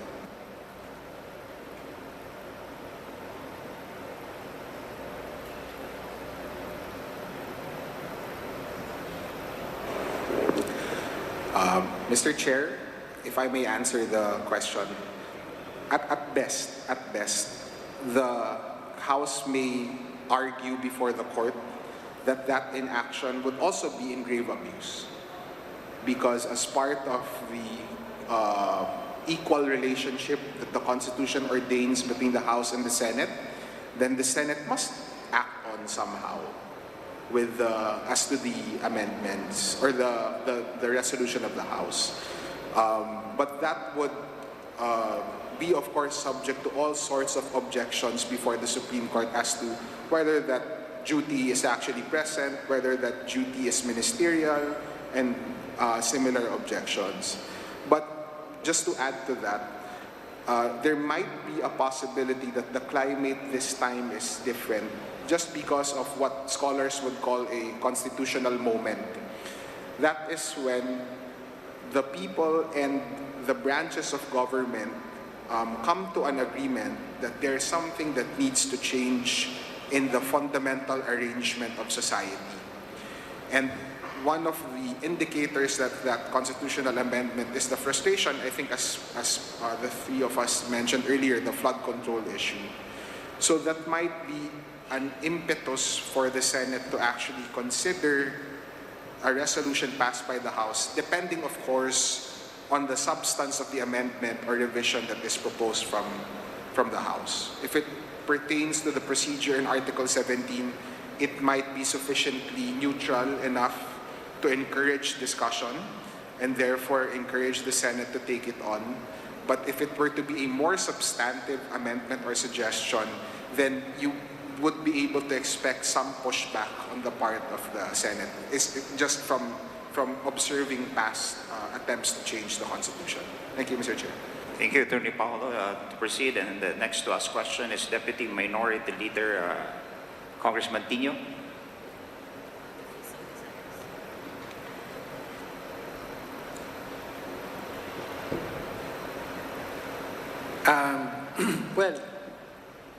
Thank you for recognizing me. Actually, siguro I will just share some observations and thoughts. Una, I think sang-ayon ako kay Congressman Puno dun sa sinabi niya, no, na bagaman nasa agenda ngayon, kasama yung bills on amendment via CONAS, no? Pero talagang sa panahon ngayon ay hindi, palagay ko hindi papasa yan. Given, alam naman natin, no, na dahil sa flood control issue ay napakababa ng credibility ng House at saka ng Senate, no? Kaya matagal nang may palaging nabibigo ang mga tangka na baguhin ang konstitusyon kahit noon pa man dahil ultimately dahil walang tiwala ang mamamayan, no, sa mga nakaupo sa House at Senate, no. Palaging iniisip nila ang gusto lang gawin yan ay term extension, so on, di ba, mga ganon. Okay, so I would agree with that na kung may panukala man ng pagbabago ay hindi naubra yung moda ng CONAS. Okay, so merong proposal for constitutional convention, maybe yun ang dapat mas pag-usapan if ever. Tapos pangalawang so in other words, ang tanong ngayon, ano ang layunin ng ating mga hearing? Are we here for an academic discussion, okay, of the of proposed amendments, no? Well, if we are, then let me add a few observations. Kaugnay dun sa economic provisions, palaging yan yung isa sa mga major na agenda, tapos matagal na rin. Actually, mula pa nung panahon pa ni FVR, di ba? Diyan na nagsimula yan eh. Yung critique sa Constitution, the neoliberal critique, which is to say, marami daw protectionist provisions ang Constitution, saka ito sa pag-unlad ng ekonomiya. That critique emerged in the 1990s during the heyday of neoliberalization, of globalization, di ba? Pero, so hanggang ngayon, narinig ko pa rin mainly na ganito ang dinadalang posisyon ng mga resource persons natin, lalo pa from the business sector. Okay? Pero sa totoo lang po, lumipas na ang ilang dekada at ngayon, hindi na po unquestioned yung neoliberal dogma that everything should be opened up, protectionism is bad, and so on. In fact, ngayon ay nakikita na ng marami na masama o hindi nakikinabang ang mayorya ng mamamayan sa mundo sa walang sakang free market globalization. And in fact, this was highlighted during the pandemic. Nakita doon, for example, mahalaga ang proteksyon at pagpapalakas sa sariling produksyon, no? Local industry, local manufacturing, local or domestic agriculture. No, nung panahon ng pandemic, nakadepende tayo sa practically nagmakaawa ang si Duterte sa Vietnam, please, during the pandemic, wag niyong itigil ang importation ng bigas, no? So, kumbaga, nagbabago na rin po ang economic, ang nauusong mga economic doctrine ngayon. So, bumabalik yung recognition sa kahalagahan ng protection and development of our own industry and agriculture, no? So, yun lang po. Unfortunately, sa mga resource persons na narinig natin dito, parang hindi pa rin na, yung pa rin mga dati ang naririnig ko na basically pro-importer. No? Na dapat, we don't want protection of local monopoly, so buksan natin sa importation. Nakikinabang ang mga komprador na tinatawag ng mga aktivista, mga burgesyang komprador. Tapos, to the detriment, okay, laging pabor sa importer. So nakita natin, pag pabor sa importer, actually, nawawasak ang lokal na agrikultura natin. Pabor sa importer, wala tayong domestic industries. In the 90s, we saw a wave of economic growth in our neighboring Southeast Asian countries, yung Malaysia at Thailand. Bakit sila umunlad? Dahil nag-focus sila sa manufacturing, hindi lang assembly. There was technology transfer, so meron silang mga sariling industriya na na-develop. Ngayon, there's another wave. Andiyan na yung Vietnam, yung Cambodia. Again, susi doon, manufacturing. Mamaya, maiwanan naman ng Pilipinas, mamaya maiwanan naman tayo ng Laos. Ganun na. No? So, siguro yun lang po, Mr. Chair. Yun ang mga punto na nais kong i-share dito na una, baka dapat tanggapin ng komite na dead in the water na tong CONAS. No? Pangalawa, nire-raise ko lang na dapat questionin natin yung neoliberal dogma. Okay, na pangiiwanan na po yan ngayon. At mas mahalaga ang pag-focus sa national industrialization at saka sa pagpapaunlad ng ating agrikultura. Yun lang po, Mr. Chair. Thank you, Congressman Thi. You may recognize Congressman Benny Abante of the 6th District of Manila. Sir, thank you for coming. Next to ask question is the Vice Chair of this committee, Congresswoman Lagpas. You're now recognized. Thank you, Mr. Chair. I just wish to manifest my full support on continuing support as well for House Bill number 5870 on House Bill 460 measures that I have already joined as author. While my authorship already places me on record, Mr. Chair, I wish to reiterate this here in the committee to underscore the need for an inclusive, transparent, and participatory process. Constitutional reforms requires perspectives not only from legal and academic experts but also from the communities that will ultimately be affected by these changes. While we are all here today, naisip ko po yung mga kapatid natin na nasa grassroots. Siguro nag-wonder sila kung ano na naman ang direction natin, kung ano yung proseso. May I kindly ask po from the resource speakers, what are the specific measures that you can suggest for this committee to undertake to somehow bridge the deep disconnect of this committee of the constitutional reform and the people from the grassroots?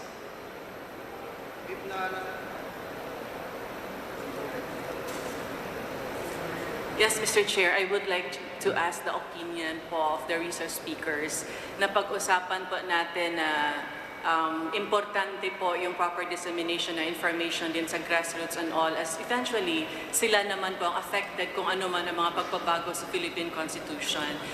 Sa dami pong instances na nag-take ng effort ang Constitutional Amendment Committee para po ipagpatuloy ang amendments ng Constitution, yung mga tao po natin, mga kapatid natin sa grassroots ay palagi pong may distrust sa proseso. Would you possibly have a concrete suggestion on how to alleviate this distrust from the grassroots? Any would like to answer of the resource persons? Thank you, Mr. Chair. If I may answer the question. If we look at past, kung titignan po natin yung mga nakaraan na pagsubok ko dun sa pagpapalit ng saligang batas, hindi po natutuloy yung pagpapalit. Kung mayroon man kagustuhan talaga yung tao na magpalit, dahil may perception po na nire-railroad yung proseso, to be very frank, na minamadali yung proseso. yung saligang batas po natin, sa ayaw man o sa gusto natin, itinakda po talaga siya na hindi madali baguhin. At kaya po siya hindi madali baguhin ay kung titignan kasi yung karanasan natin sa ilalim ng diktadorya, madalas na ginamit yung pagpapalit ng saligang batas upang mapatagal sa pwesto si dating Pangulong Marcos. So, baked in na po, no? Malalim po yung distrust ng mamamayan doon sa proseso ng pagpapalit ng saligang batas. Yung isa po siguro na pwede natin gawin upang mapalapit lalo sa grassroots yung usapin na ito ay sundin po yung pinaka-konserbatibong interpretasyon ng pagpapalit ng saligang batas. Kung mayroon naman po kasi talagang kagustuhan sa lipunan, susuportahan po ng mamamayan iyon. Ngunit gaya ng mga panukala sa Kongreso sa nakaraan na pinaghirapan din naman talaga at nakabuti, kinakailangan po yung buy-in ng mamamayan, yung pag-acceptance ng mamamayan para sa success ng mga panukala na iyon. So yun po yung from the legal side, yung mamumungkahi po namin, hindi po madali yung proseso at minsan nakakainip po siya. Pero baka kailangan po natin siya sundin ng tapat upang mapakita sa mamamayan na seryoso, in good faith yung ginagawa natin. Maraming salamat po. Thank you. Makakatulong po ba if at this early stage ay mag-invite na rin tayo ng mga representatives ng mga people's organization or youth organization para po sa simula pa lamang ay maramdaman nila na kasama sila sa proseso at importante din pong marinig ang boses nila. Thank you, Congresswoman. Now, I'd like to ask our members if you have some questions for those. Yeah, Congressman Panaligan. Thank you very much, Mr. Chair. Can we ask an opinion from our resource persons, particularly from the law deans, regarding this issue? Because now we have a deadlock for a long time. We cannot pursue constitutional amendments because the Senate never agreed on the proposals coming from the House because of the ambiguity of Article 17, particularly the so-called first mode Constituent Assembly. We have passed a resolution here, for example, in the last Congress, March 2024, RHP number 7, that our good chairperson sponsored. However, of course, it didn't reach the Senate, or it reached the Senate, but it wasn't acted upon. So we have a deadlock because of the issue of voting. But I remember that in the hearings conducted last time, the so-called Bernas formula cropped up. Our own chairperson, in fact, stated that we can try the Bernas formula. But of course, it was criticized by some of the resource persons then as violating of the Constitution. They allege that it is the fourth mode, which is not allowed. However, personally, I believe that that isn't the fourth mode. That is just operationalizing the first mode. Because if we will not do that, then the first mode will be rendered nugatory. And I don't think the framers of the Constitution intended to craft a provision that will be negated. But because of their ambiguity, or because they neglected to clarify that, I think Congress has the right to try that so-called mode wherein we will treat an amendment, a resolution, a proposed amendment as an ordinary legislation. But of course, complying with the requisite 3/4 vote of both houses. So we vote 3/4 here, we send it to the Senate, they vote 3/4 also, assuming they will agree. Then we can have an amendment. That is my point, to break the deadlock and to render Article 17 operational. So maybe we can get some insights from our law deans here. Dean Rani, about the comments of Congressman Panaligan. The Bernas formula. Mr. Chair, may I request, Your Honor, that he formulate their review? Paano yung formula? According to Father Bernas, there is a way out. We treat the proposed amendment like an ordinary legislation. So the House will enact the proposal with the requisite 3/4 vote. The Senate will also enact that proposal with 3/4 vote. So we'll come up with a law, an act amending the Constitution. And then, of course, it will be submitted to the people. According to Father Bernas, that will solve the ambiguity. Of course, it will reach the Supreme Court, and that will be the opportunity for the Supreme Court to decide. Well, that's actually the first mode, Congressman, except that instead of voting jointly or meeting jointly, they would still be voting separately. I wouldn't have any problems with that. But if Senate maintains its adamant position against this, it will always stand in the way. You will never get the 3/4 that you need. You know, Congressman, one way I see out of it is if by sufficiently mobilizing the people and informing them so that the people are not used, people's initiative is used to amend that constitutional provision to make it clear that 3/4 is voting jointly, so that amendment is introduced by initiative, then you can break through the deadlock. The moment voting jointly has been placed there by initiative, the amendment can go ahead. Yeah.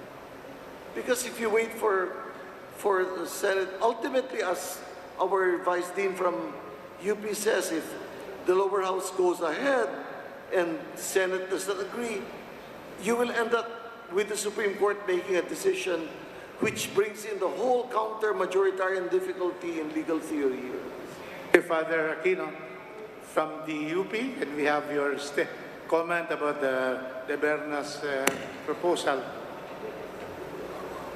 So, Mr. Chair, subject to, I think we will take that suggestion and address it in the position paper. There might be a way to actually comply with the requirement that the House's vote, or the perceived requirement that the House vote separately. If to cite Justice Mendoza and his views on this, his view is that when Congress considers changes to the Constitution, it wears a different hat. It wears a constituent hat. And therefore, the perspective of Congress needs to also change when it considers it. And that's why a separate meeting is being proposed by Justice Bibi.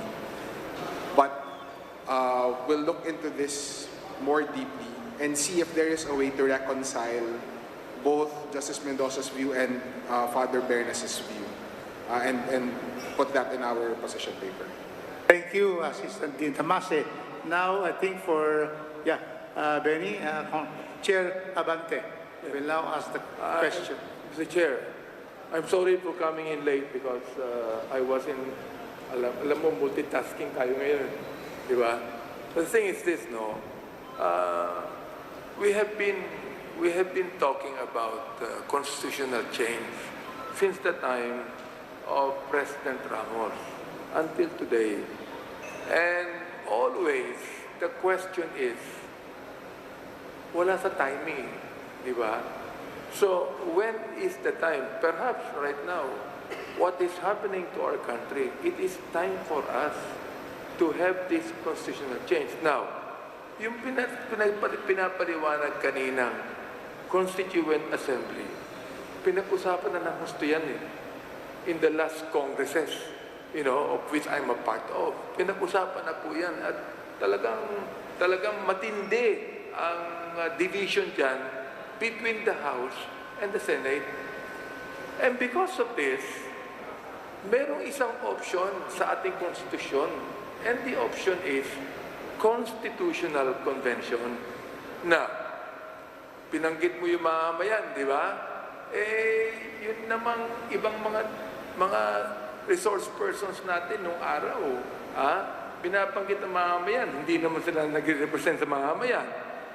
Ngayon, we would like the mamamayan to be represented.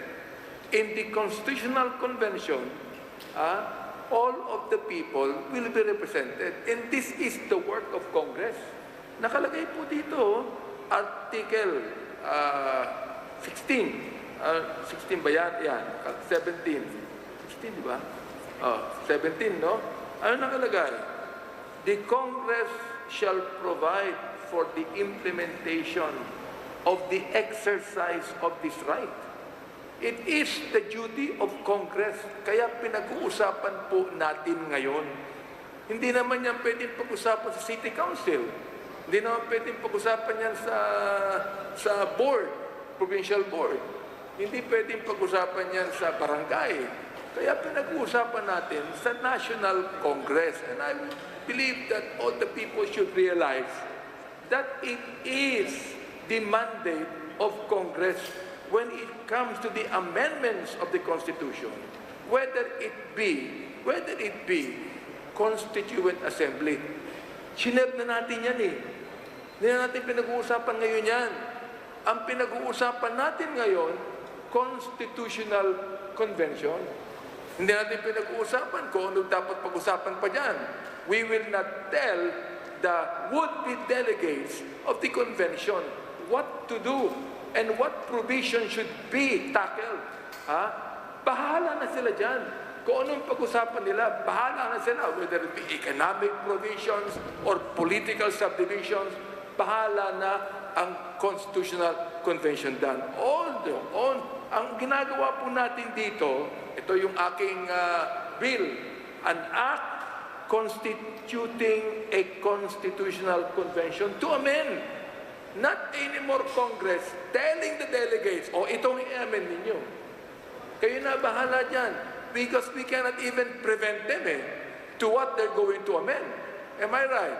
As long as it is the people that have actually voted for the delegates of the Constitutional Convention, yun ang hanap natin. Let the people so decide. Thank you, Chairman Abante. So, are there any more comments and questions from the members? Because then we will suspend to have our lunch. And then we will resume at 1 o'clock for the second group of resource persons. Wala na? So with that, there is no more questions from the members of the committee and members of Congress. We would like to thank all our resource persons for taking time to come to our hearing. Thank you very much. And we hope to get your resource persons to your papers, position papers, and we'll put a matrix and we will give it back to you so that you can also correct them if not properly encoded. So thank you very much. Let's have lunch. And then, so therefore, may I suspend the hearing of this committee. Suspended.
stand for, to shift to a federal system, to shift to a parliamentary system, and to pay close attention to the party list.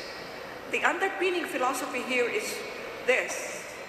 You want to change people, it will take 3 generations, Congressman Puno, to change them. It's 90 years.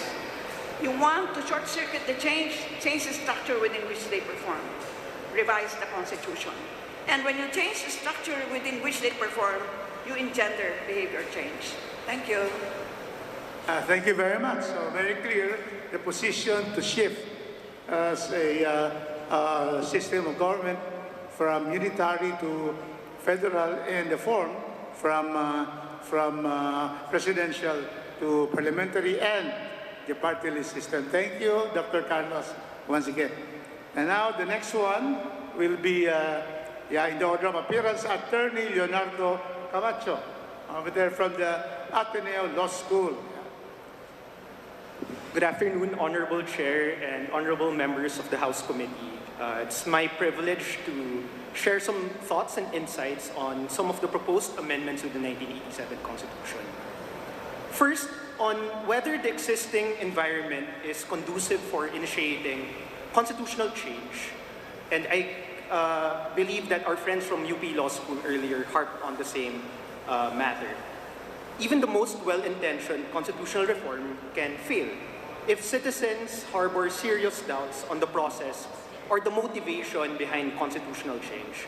And historical precedent is illustrative of this, with past efforts to amend the Constitution since the 1990s failing, regardless of their merits.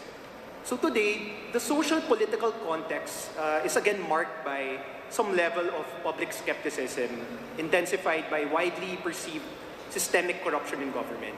So in such an environment, we respectfully submit that pursuing constitutional change at this time may risk failure to secure that required social buy-in to successfully introduce enduring amendments to the Constitution. On the necessity of select proposed amendments to key economic provisions of the Constitution, we will submit our position paper to elaborate on our points. But we firstly recognize that the goal of attracting increased foreign investment as a means to enhance the economy is a very valid one. Nevertheless, it is our view that constitutional change is not the only and often not the decisive lever to drive economic growth. In many pivotal sectors of the economy, it is our view that the present constitutional and statutory frameworks already allow some level of meaningful participation by foreign entities. But just to highlight some of these points, with respect to the exploration, development, and utilization of natural resources, despite the nationalization provision under Article 12, Section 2, it is our view that the Constitution actually allows for a more permissive approach than what the plain text suggests. And this is most pronounced actually in the power sector, which is a major source of foreign investment and a significant pillar of the national economy. So to illustrate, the Supreme Court before has recognized the entry of foreign investors in the electric power industry, and in fact allowed foreign corporations to own and operate power plants such as hydroelectric power plants. And particularly with respect to renewable energy, which has become one of the strategic investment priorities of the government, our existing legal frameworks have allowed 100% foreign participation in the sector. And as a result, in 2023, the Philippines actually achieved its status as a leader in renewable energy investment in the ASEAN region, despite the constitutional framework that we have. This applies as well with respect to mineral and oil and petroleum sectors, wherein the Constitution allows foreign participation in the large-scale exploration, development, and utilization of mineral and petroleum resources through foreign and technical assistance agreements or service contracts. And actually, to note, in October 2025, the DOE announced 8 new petroleum service contracts with several foreign entities having a value of $207 million, the largest one-time award in Philippine history. This substantial investment in the petroleum industry proceeded notwithstanding the nationality limitations embodied in the current Constitution. With respect to the proposal authorizing Congress to ease restrictions on the allowable lease of agricultural public land, it may be noted that under the last paragraph of Article 12, Section 3, Congress already possesses the authority to determine the extent of agricultural lands that may be developed or leased. In fact, in September of this year, Congress passed RA 12252, which allows foreign investors to lease land for a period of 99 years. We have a comment as well on the Philippinization of certain areas of investment, wherein we note that under Article 12, Section 10, Congress has that power to determine areas of investment that may be excluded from the reservation. So, to cite some concrete examples, in 2013, Congress allowed the full entry of foreign banks with the passage of RA 10641 and allowing full ownership in investment houses and financing companies in 2015 with the passage of RA 10881. With respect to the constitutional limitation on the granting of franchises for the operation of public utilities to Filipino citizens or entities, it is also important to note that the Constitution, as it does not provide for a definition of public utility, grants the Congress plenary power to define the scope and coverage of public utility. And this is precisely what Congress did in 2022 when it passed RA 11659, which limited public utilities to certain select sectors. So in closing, Mr. Chair, honorable members, more than foreign equity restrictions, in-depth assessments on investor sentiment, such as World Bank Enterprise Survey, have revealed that the real constraints in foreign investment lie in weak regulatory enforcement, expensive logistics and energy, uncertainty in local government regulations, slow permitting, systemic corruption, and the absence of a coherent long-term industrial strategy. Therefore, it is our respectful submission that policy reforms should instead prioritize governance-level reforms that directly address the country's two investment bottlenecks. For the lack of time, as for the other proposed amendments to the Constitution, we respectfully submit a position paper to outline our comments and insights. Thank you very much. Thank you very much, Paniero, Leonardo Camacho. So I'd like to welcome Attorney Vicky Loanzon. How are you?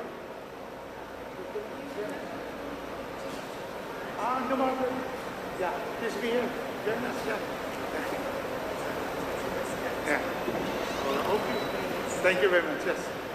Okay, so next, we'd like to hear, first, we acknowledge our distinguished senior Associate Justice of the Supreme Court, Antonio Carpio.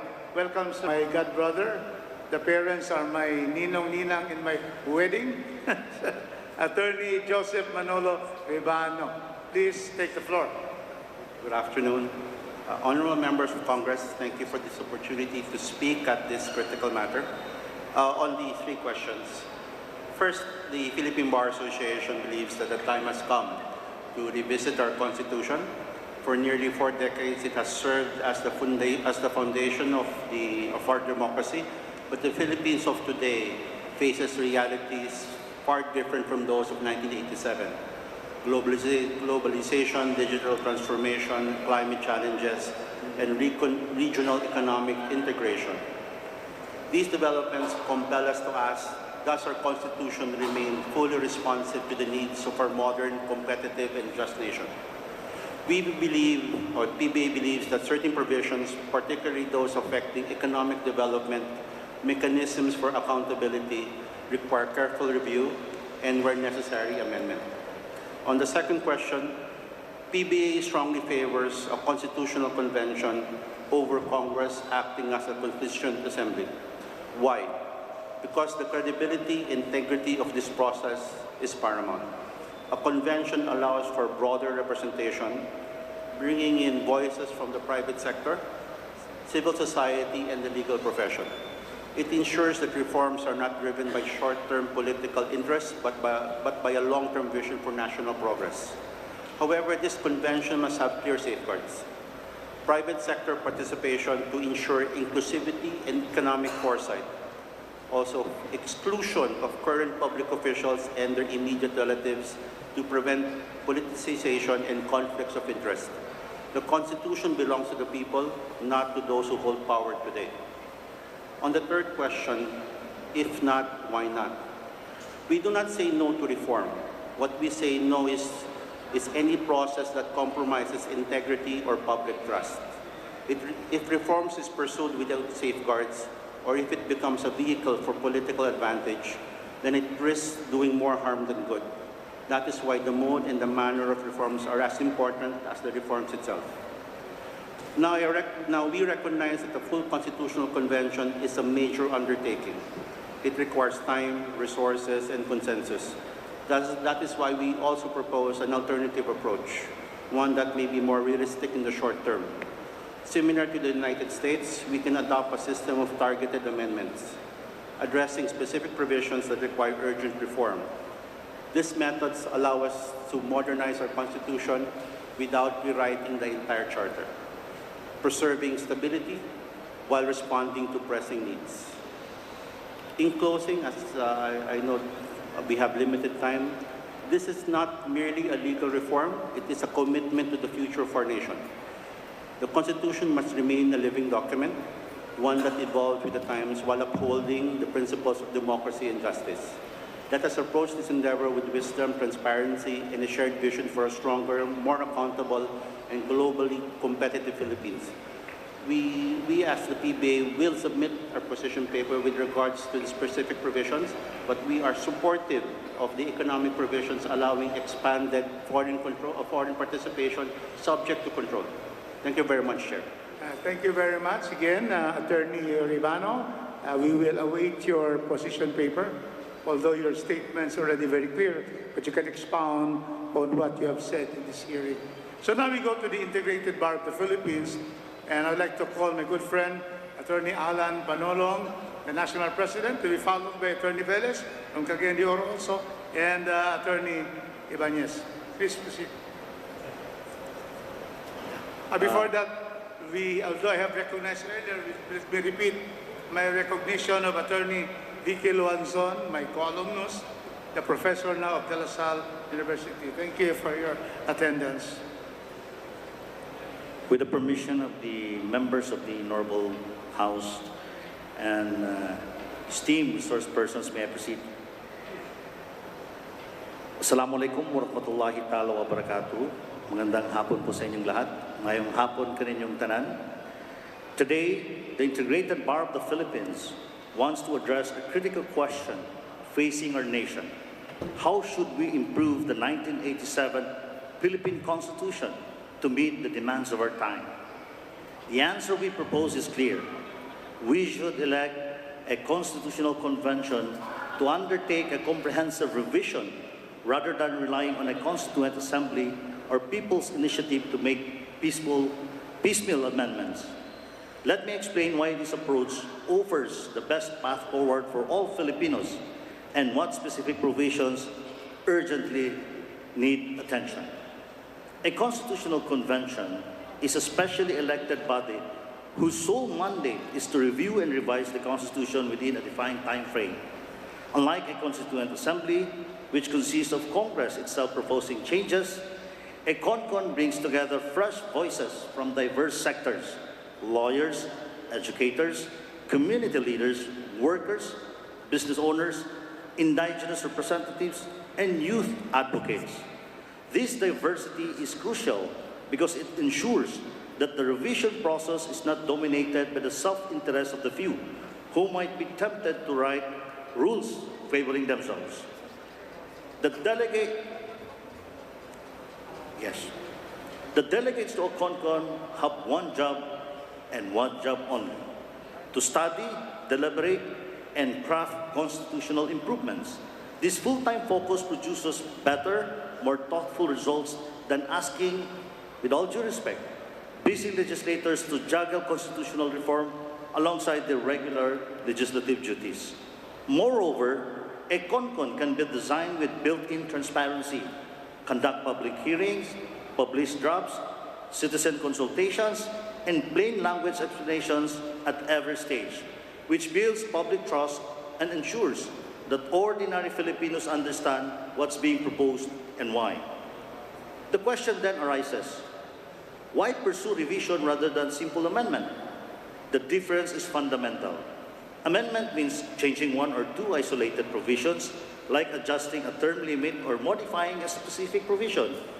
Revision, by contrast, involves a comprehensive rethinking of entire sections or structural elements of the Constitution, ensuring that all parts work together coherently. This distinction matters because piecemeal amendments can create contradictions, leave gaps, or generate new problems that were not anticipated when the changes were made in isolation. Revision allows us to fix the whole picture, addressing root cause rather than symptoms. It future-proofs our Constitution by anticipating challenges we'll face in the coming decades, like technological change, climate disruption, economic transformation, and evolving social norms, and builds in the flexibility needed to respond effectively. Well-drafted revisions also reduce legal ambiguity, which in turn minimizes court challenges, political disputes, and governance paralysis. When the Constitution speaks clearly and consistently, everyone, from government officials to ordinary citizens, can understand their rights and responsibilities without confusion. So what specific provisions need revising? Let me just outline some key areas that we thought needs thoughtful revision. First, consider the economic provisions found in Article 12. Current restrictions on foreign ownership in certain sectors may be too rigid or unclear, creating uncertainty for investors and limiting economic opportunities. A careful revision can clarify which industries should welcome foreign investment to boost growth and employment, and which should remain protected to preserve Filipino ownership and national security. Second, local government and autonomy under Article 10 require attention. Many local government units, previously I was an elected board member of our district, complain that they lack sufficient power or resources to serve their communities effectively, while overlapping responsibilities between national and local levels create confusion and inefficiency. Division can strengthen fiscal autonomy for local units, clearly delineate the division of powers, and ensure that those closest to the people have the tools they need to govern well. Third, the political structure and term limits outlined in Article 6 and 7 deserve scrutiny also. Questions persist about whether our presidential system serves us optimally, whether the balance of power between the Senate and the House of Representatives is appropriate, and whether succession rules during crisis are sufficiently clear. Revision can examine these structural issues, potentially strengthening checks and balances and ensuring smooth transitions of power. Fourth, our electoral system under Article 6 and 9 faces persistent challenges, including vote buying, fraud, and unclear rules governing party list representation. A comprehensive vision can modernize voting procedures, incorporate technological safeguards against fraud, and clarify how representatives are chosen to ensure fair and credible elections. Fifth, while our Bill of Rights in Article 3 is robust, it could be strengthened and expanded to address contemporary concerns such as data privacy, freedom of information, environmental rights, and protections for vulnerable groups including women, children, indigenous peoples, and persons with disabilities. Revision allows us to align our constitutional protections with international human rights standards and emerging rights discourse. Six, it will now pave the way the definition of Article 2, Section 26 of the Philippine Constitution, which will now provide guidelines on the implementation of the political dynasty, the anti-political dynasty provision, ensuring accountability and good. Yes. Seven, anti-corruption and accountability provisions are scattered throughout the current Constitution, and while they exist on paper, enforcement remains weak. A thoughtful revision can consolidate these provisions, strengthen sanctions, streamline accountability procedures, and make it genuinely harder for public officials to abuse power while making it easier for citizens and institutions to hold them accountable. Finally, which is the most usual issue. The transitional and amendment provisions in Article 17 contain ambiguities that have caused confusion and political conflict, particularly regarding whether Congress should vote jointly or separately when proposing amendments. Revision can clarify these procedures definitively, ensuring that future constitutional changes proceed smoothly, transparently, and without the procedural disputes that have paralyzed past reform efforts. How does a constitutional convention make this kind of comprehensive vision work better than other methods? The answer lies in several key advantages. First, expert input.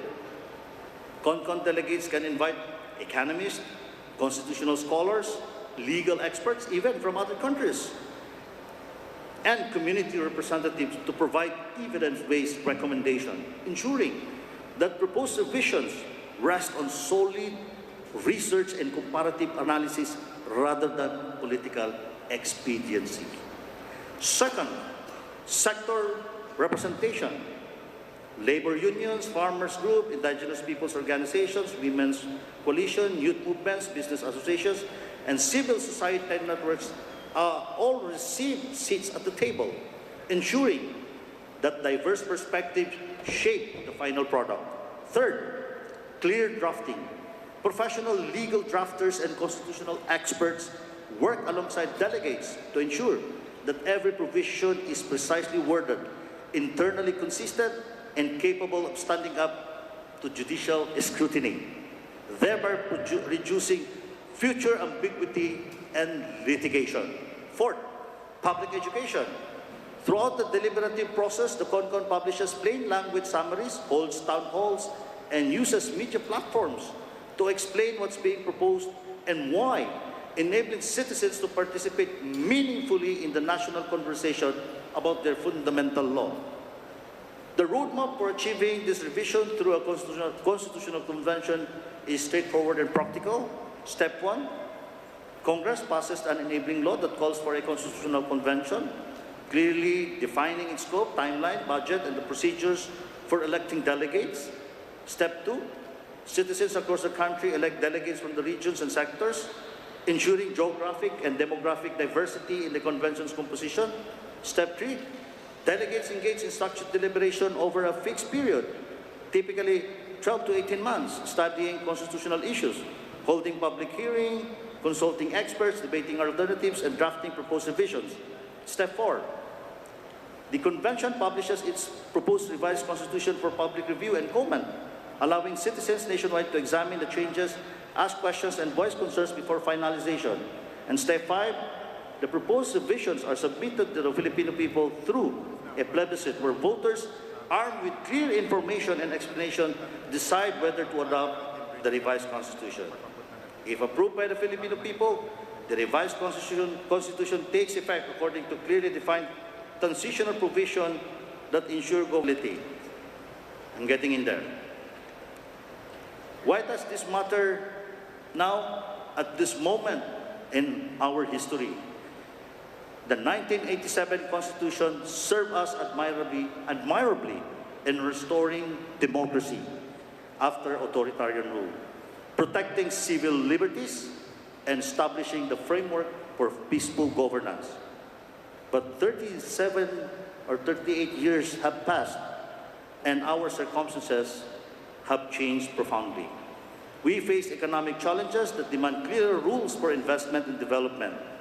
Governance issues require stronger accountability mechanisms and better defined institutional roles. New technologies raise questions about privacy, information, and digital rights that the framers of the 1987 could not have anticipated. Climate change threatens our communities in ways that require coordinated national and local responses. Our democratic institutions, while fundamentally sound, show signs of strain from ambiguity, overlap, and outdated provisions. We need a constitutional framework that speaks clearly to these realities, and Constitutional Convention offers the best path to achieve it.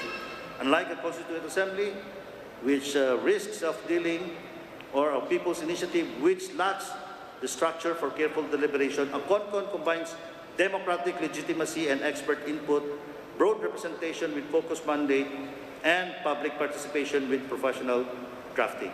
It produces not a patchwork of disconnected amendments, but a coherent revised constitution that Filipinos can understand, trust, live under for generations to come. In conclusion, electing a constitutional convention to comprehensively revise our 1987 constitution represents the clearest, fairest, and most effective path forward for our nation. It brings fresh, diverse voices to the table rather than leaving constitutional reform to those already in power. It produces thoughtful, well-researched revisions rather than hasty, politically expedient amendments. It builds public trust through transparency and participation rather than breeding cynicism through backroom deals. It addresses the root causes of constitutional ambiguity and dysfunction rather than applying superficial fixes. And it gives us a modern, coherent fundamental law capable of guiding our republic through the challenges and opportunities of the 21st century. The choice before us is not merely procedural. It is a choice about what kind of democracy we want to be, how seriously we take our fundamental law, and whether we have the courage to build a constitutional framework worthy of the Filipino people's democratic aspirations. With that, I thank the honorable members of the committee for allowing us to share our observation. Thank you, Mr. Chair. Thank you, IBP National President Alan Panolong. We'd like to hear now the National Executive Director from Cagayan de Oro, also Attorney Patrick Velez. Please proceed. And before that, let me just acknowledge Attorney, former Constitutional Commission Commissioner Christian Monsod, also former COMELEC Chair. Welcome to this hearing today. And also we'd like to welcome the representative and the national spokesperson of the College Editors Guild of the Philippines. We have Mr. Gabriel Lacerna. Thank you for honoring our invitation. Kindly proceed, Attorney Velez. Good afternoon, Your Honors.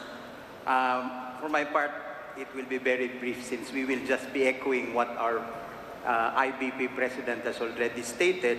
But we would just simply like to add that constitutions must always reflect social realities and political needs that are relevant to the changing times. So we agree that at this point in time, a constitutional convention would be the best mode available to us.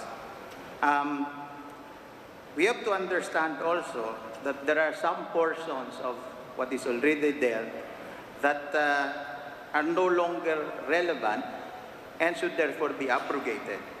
Now, sad to say, if someone repeats the same mistakes over and over again, and he does so gleefully, then he will only be a fool. And we are not, and we should not be fools. In that case, Your Honor, may we just focus on at least two items which have been touched upon by our IBP President. The matter of political dynasties and the party list system is something that we should never shy away from in discussing and improving.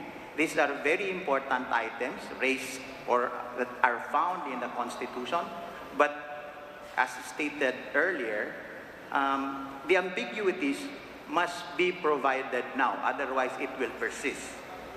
And on that note, Your Honor, let us state that our Constitution should be one that should reflect the changing mores of our times, such that it becomes a constitution for the people and by the people. That is all.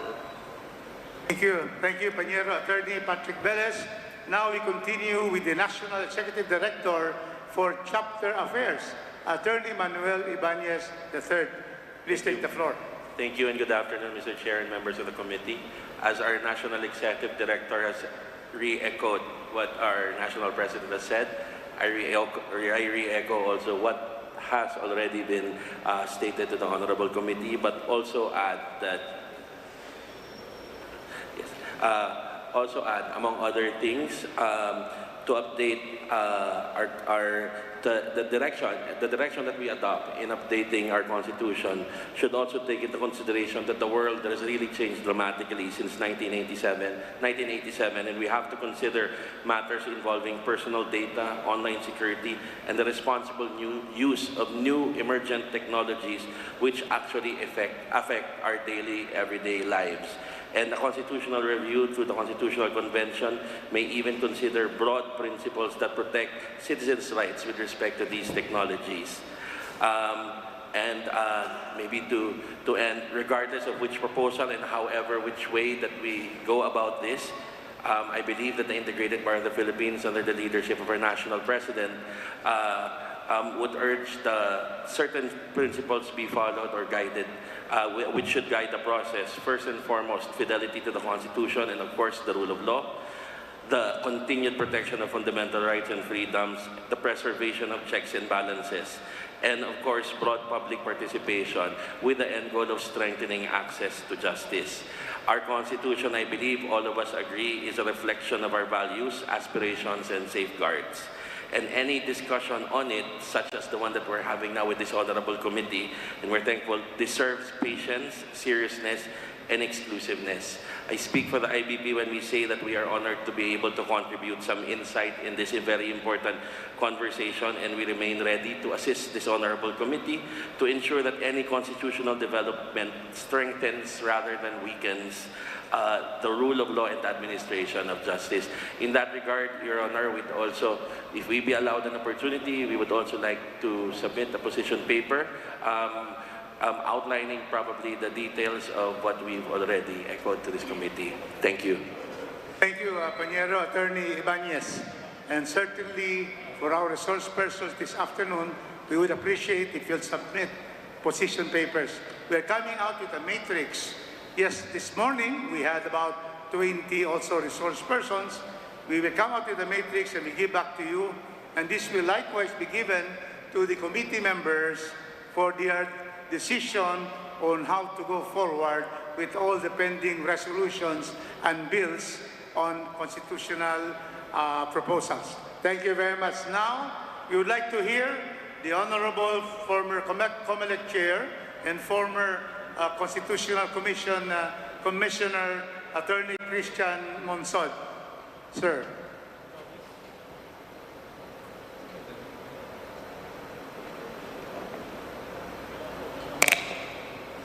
Good afternoon, sir.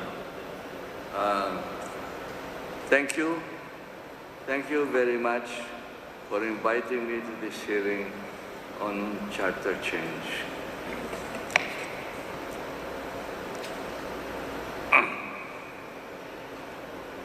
As for the purpose of the amendments or revisions, I quote the President, Mr. Marcos, interview last January 3rd, where he said the 1987 Constitution was not written for a globalized world.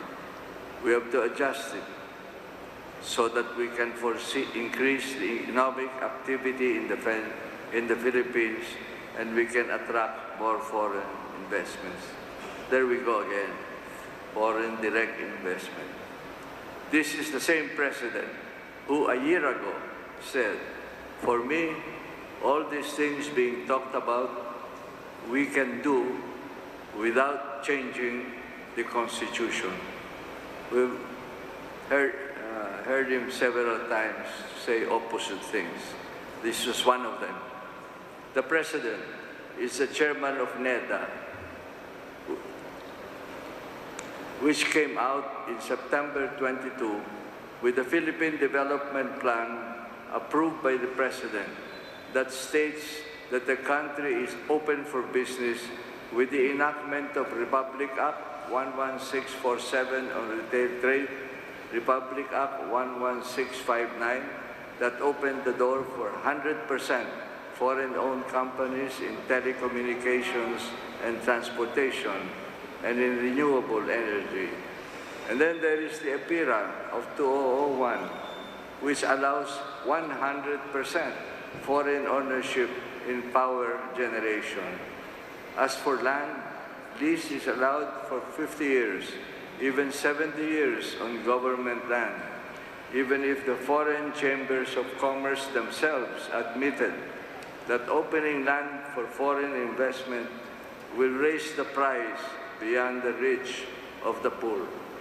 As for mining, it is allowed 100% ownership, the Bugal case, in partnership with government under Article 12, Section 2. And then, of course, there is the approval of the Regional Comprehensive Economic Partnership. There is absolutely no mention of any charter change in the Philippine Development Plan 2023 to 2028 to fulfill its goals and programs. The same with the Philippine Development Plan under Duterte 2016 to 2022.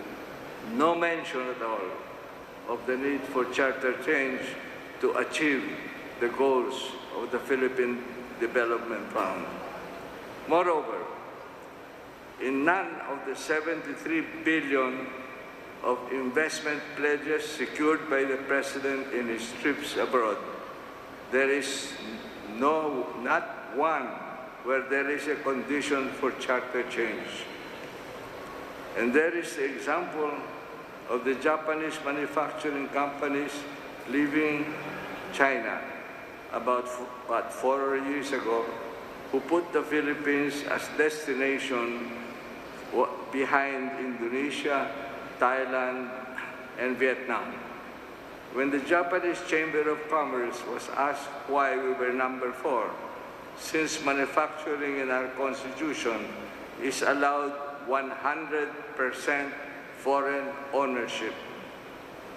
There was much discussion of the pros and cons, but also what came out was that finally the factor against their coming here was what they call country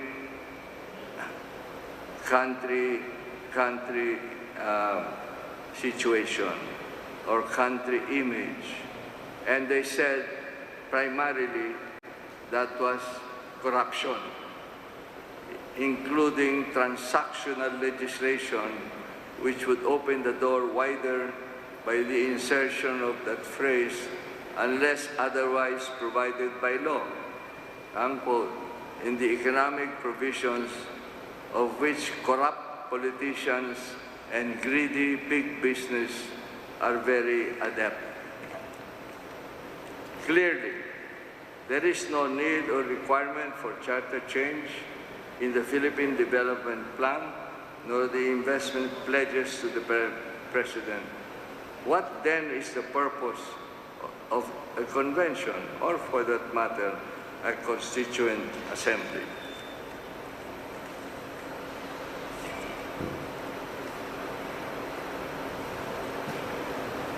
I cannot argue.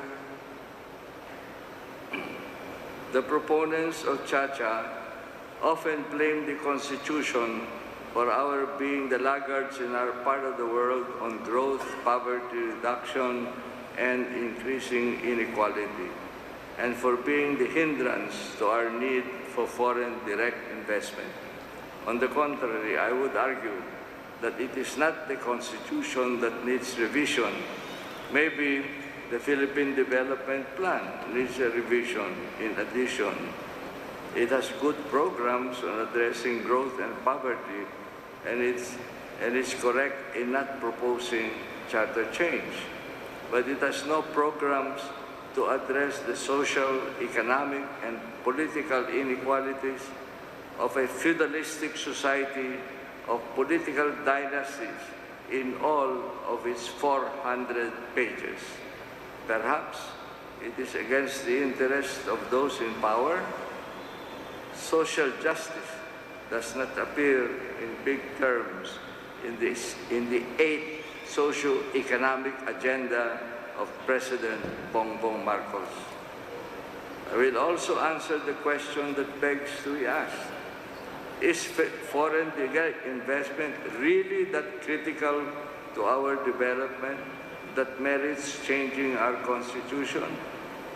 So may I have your indulgence to talk briefly about the Constitution they want to change, because surveys show that 73% of our people know nothing or very little about it.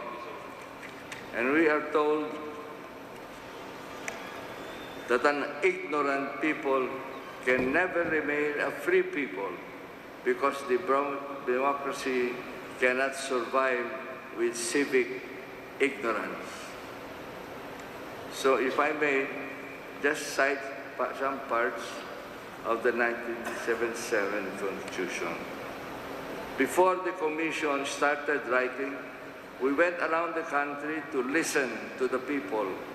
They said they preferred the stability of familial structures, a democratic, representative, presidential system with checks and balances and separation of powers. And overwhelmingly, the people wanted the power to directly elect the president. Where is the federalism here? There are a number of provisions of the 1935-1973 constitutions that are retained in the 1987 Constitution. But the 1987 Constitution innovated with three central themes. First, the heart of the Constitution is social justice, with the poor as a center of development, as enunciated by the President of the Constitutional Commission, former Justice Cecilia Muñoz Palma. Hence, the new Article 13 on social justice to address not only mass poverty, but also the gross social, economic, and political inequalities that is rooted in a feudalistic system of dynastic families that has been impervious to change for generations, with the corruption that goes with it. The compelling principle is encapsulated, if you want it, in one sentence, one phrase: by equitably diffusing wealth and political power for the never again to any authoritarian government. Hence, the strict limitations and conditions for declaring martial law, and new provisions on the Bill of Rights, and a Commission on Human Rights to protect citizens against abuses by the state. Third, the national destiny must firmly and safely rest on Filipinos themselves. Never again amendments similar to the 1935 Constitution that gave Americans equal rights to our patrimony, where even our exchange rate after independence could not be changed without the approval of the United States government, which resulted, as you know, in a foreign exchange crisis of the early 50s. Before the Commission started writing, we went around the country to listen to the people. They said they preferred the stability of familiar structures, a democratic, representative, of course, presidential system, and overwhelmingly, as I said, to direct the election power directly to elect the president. There are certain provisions in the 1935 and 1937 constitutions that are retained in the 1987 constitutions. But the 1987 constitution innovated with three central themes. The first, the heart of the Constitution is social justice, with the poor as a center of development. Hence, the new article on Article 13 to address not only mass poverty, but gross economic, political inequalities that is rooted in a feudalistic system with the corruption. Second, never again to any authoritarian government. Hence the strict restrictions and conditions on declaring martial law, and the new provisions in the Bill of Rights and Commission on Human Rights. Third, the national destiny must surely rest in the heart of the Filipinos.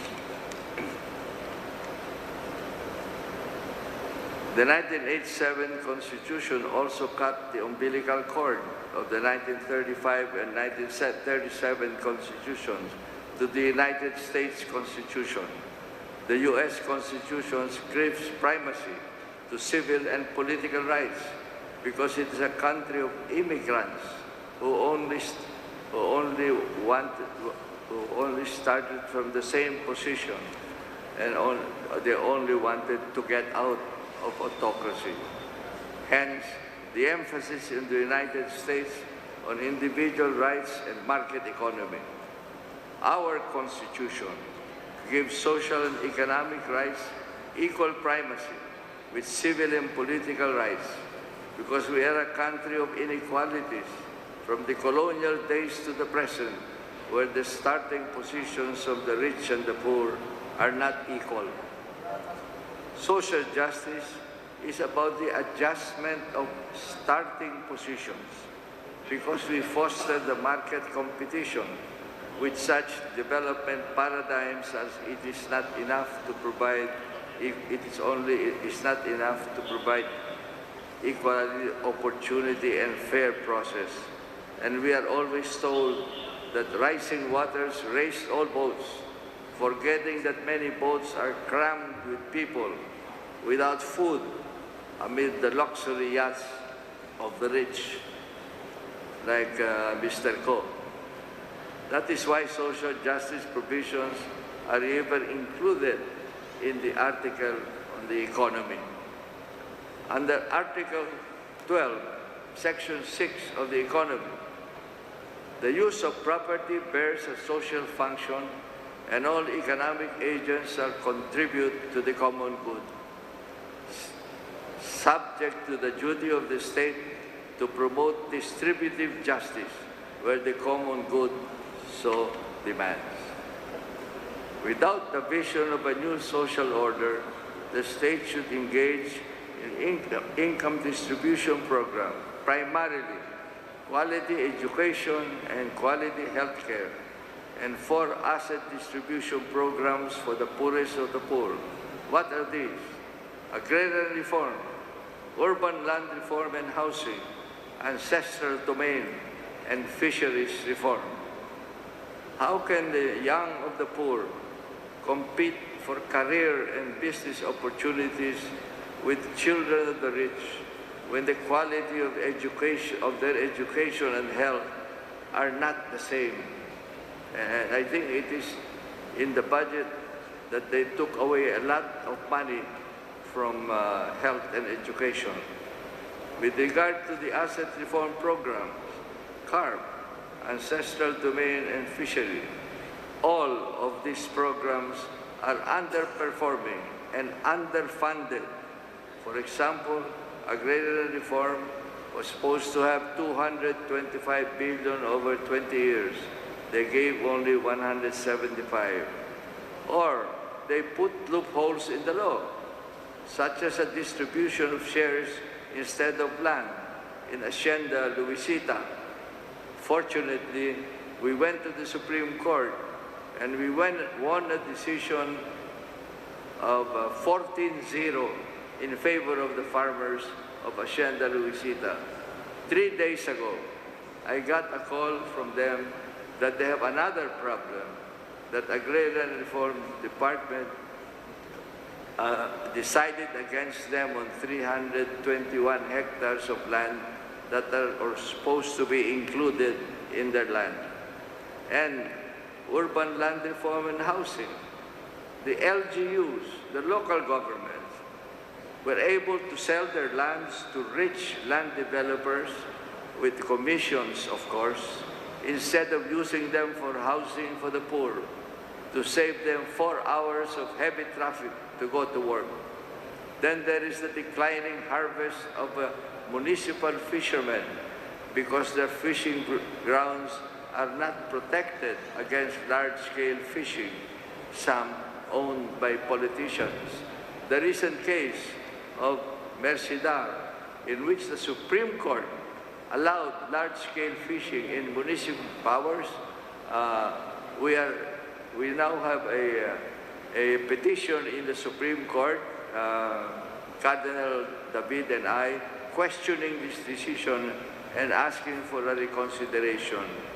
We found out that the chairman of Mercidar Fishing is a lady, and her husband is the present chairman of the Commission on Audit.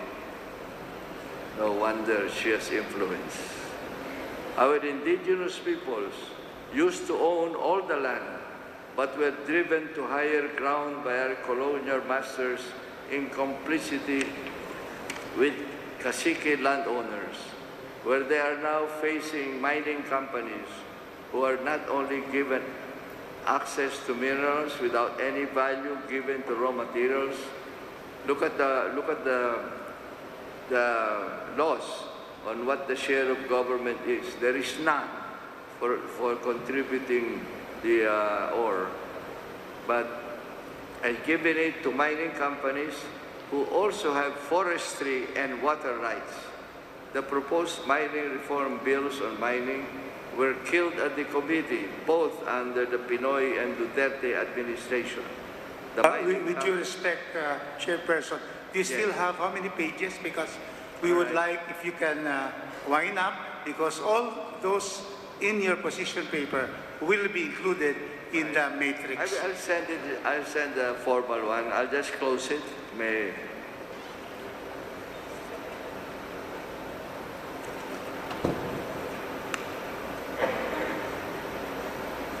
Where do we go from here, sir? Well, I think we go from here, and we'll have to ask Congress. We face, what problems do we face? We face the feudalistic system of dynastic families to attend to. We have a Supreme Court that is not always independent. We also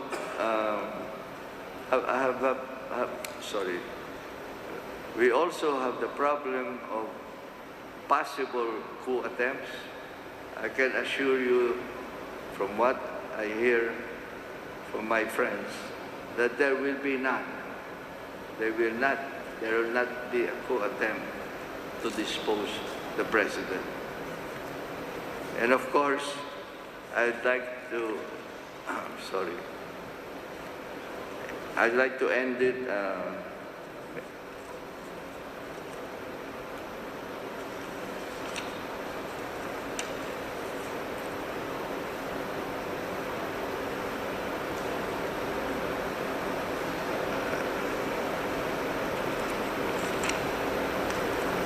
like to ask this Congress, please note that there is no single reference or mention of any amendment to revision as a means to achieve any of this project.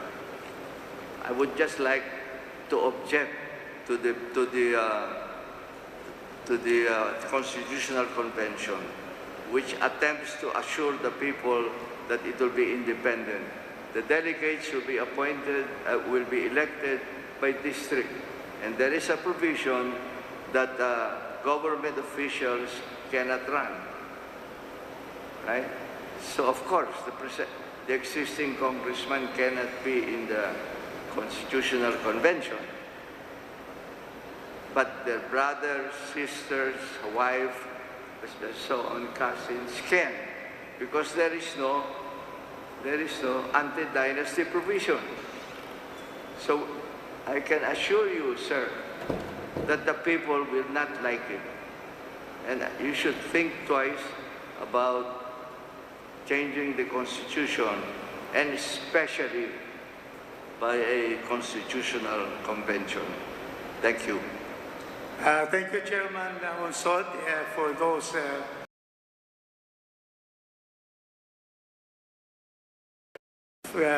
finally decide on what to do with all the pending resolutions and bills proposing for amendments or revision of the Constitution, either to Constituent Assembly or Constitutional Convention.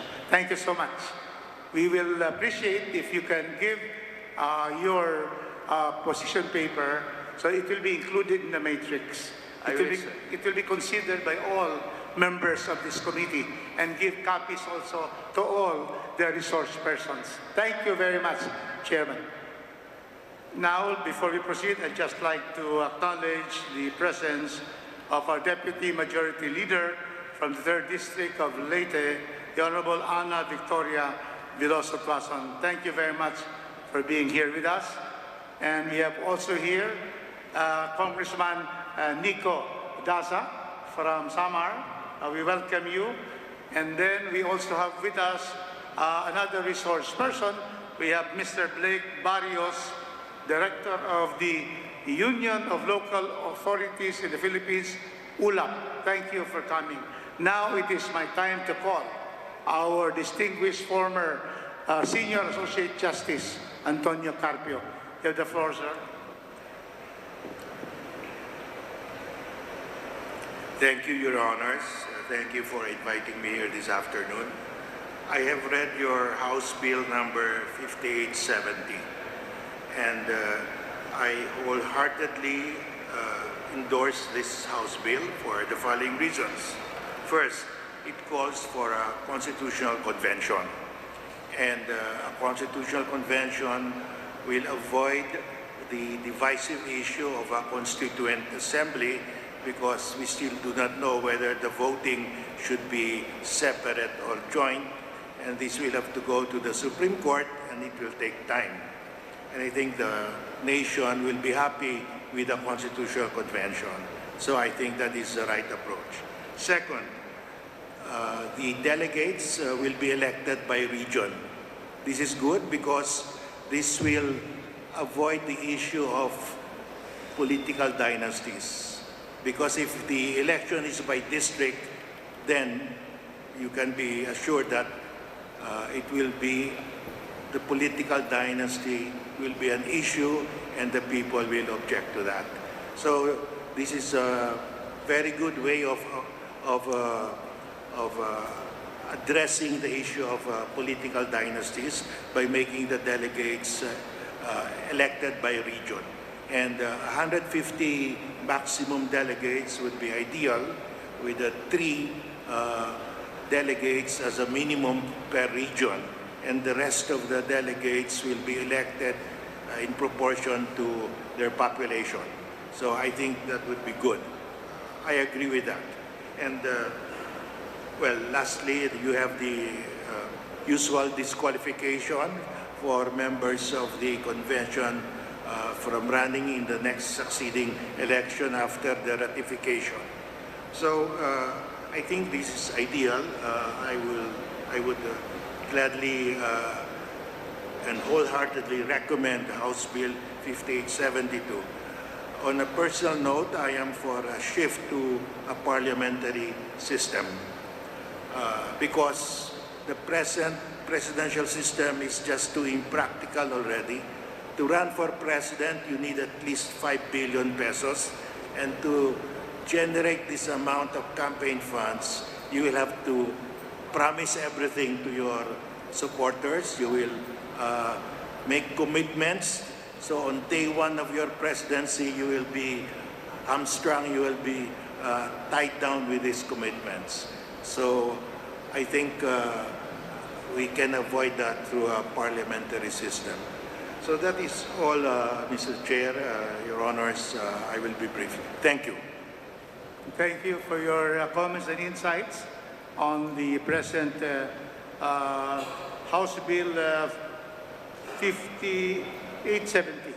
Thank you very much. And your comment about having a constitutional convention and your views on having a parliamentary system of government. Thank you very much. Next would be Attorney Vicky Luanson, Professor de La Salle University. Thank you, Mr. Chair. We have a short paper. We have submitted it to the committee secretary. Let me read what we have agreed with the other professors of the Political Law Department of De La Salle University. Okay, thank you, sir. So let me read from our agreement. The Constitution has provided a stable framework for governance for nearly 40 years. While it is natural and commendable to seek improvements where necessary, we believe that the timing and context of such significant changes deserve careful reflection. The latter half of the presidential term in particular often brings heightened political activity and public scrutiny. In this environment, even well-intentioned initiatives may be subject to misinterpretation or skepticism regarding their motives. Recent political developments have further highlighted the importance of public trust in the amendment process. By approaching constitutional reform with patience and broad consultation, Congress can reinforce its reputation for prudence and inclusivity. We thus propose that any constitutional change be considered not in the remainder of the term of the current president, but at the beginning of the term of the next president. To ensure that any amendments are both effective and widely supported, we suggest that Congress consider establishing a multi-sectoral advisory group. This group can consolidate previous studies and recommendations on charter change, providing a comprehensive and balanced foundation for future deliberations. Such an approach would contribute and accept opinions of all stakeholders and foster a spirit of national unity. Should there be, however, consensus on the need for urgent constitutional modifications during the current term, we respectfully propose that these be limited to areas where there is broad agreement on the issue of political dynasties. Introduce a clause that clearly defines the prohibition on political dynasties unless this is addressed by a bill under consideration and the bill has not been ratified into law. Amendment procedures clarify Article 7, Section 1, Paragraph 1, to require separate voting by both houses of Congress as practiced under the 1935 Constitution.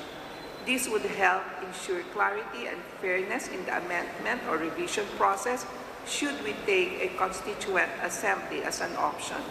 We commend the members of Congress for their dedication to constitutional improvement and their willingness to engage in open dialogue. By considering the timing and scope of amendments and fostering inclusive consultation, Congress can further strengthen public trust and ensure that any changes serve the nation's enduring interests. We remain at your disposal, sir. The full force of the Department of Political Law of De La Salle University is at your disposal. Thank you, sir. Thank you, Panyera, Attorney Vicky Luanson. Thank you for your views, especially on the timing that you have stated on when to call for a constitutional convention. So now we'd like to thank you, and we now go to the spokesman, national spokesperson of the College Editors Guild of the Philippines, CEGP, Mr. Gabriel Lacerna. Thank you. Yeah, please take the floor. Good afternoon, Honorable Chair and distinguished guests. I am Gabriel Lacerna, the national spokesperson of the College Editors Guild of the Philippines, representing today's youth. For today, the country saw one of the worst corruption schemes erupt after the President's State of the Nation address last July 2025. Flood control projects became the center of public attention as monsoon rain submerged communities in deep flooding while corrupt officials drench 118.5 billion pesos from public coffers packed in suitcases since 2023.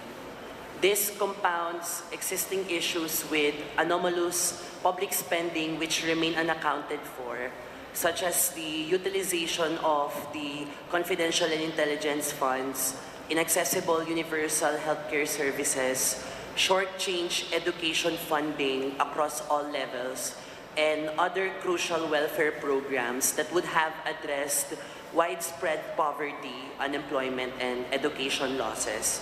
And these damages indeed raise the need to reassess the viability of the frameworks that shape government policy, public services, and national development. Desperate measures must be taken if this administration is serious in heeding public outcry against corruption and impunity. However, the College Editors Guild of the Philippines asserts that the charter change, which this floor is consulting today, we believe that it will not solve the country's woes. This country needs more than a revamp of constitutional provisions. The Marcos administration must first resolve systemic corruption and inefficient public service before it tinkers with constitutional provisions. We reject all current attempts to revise the 1987 Constitution and its standing provisions at this juncture.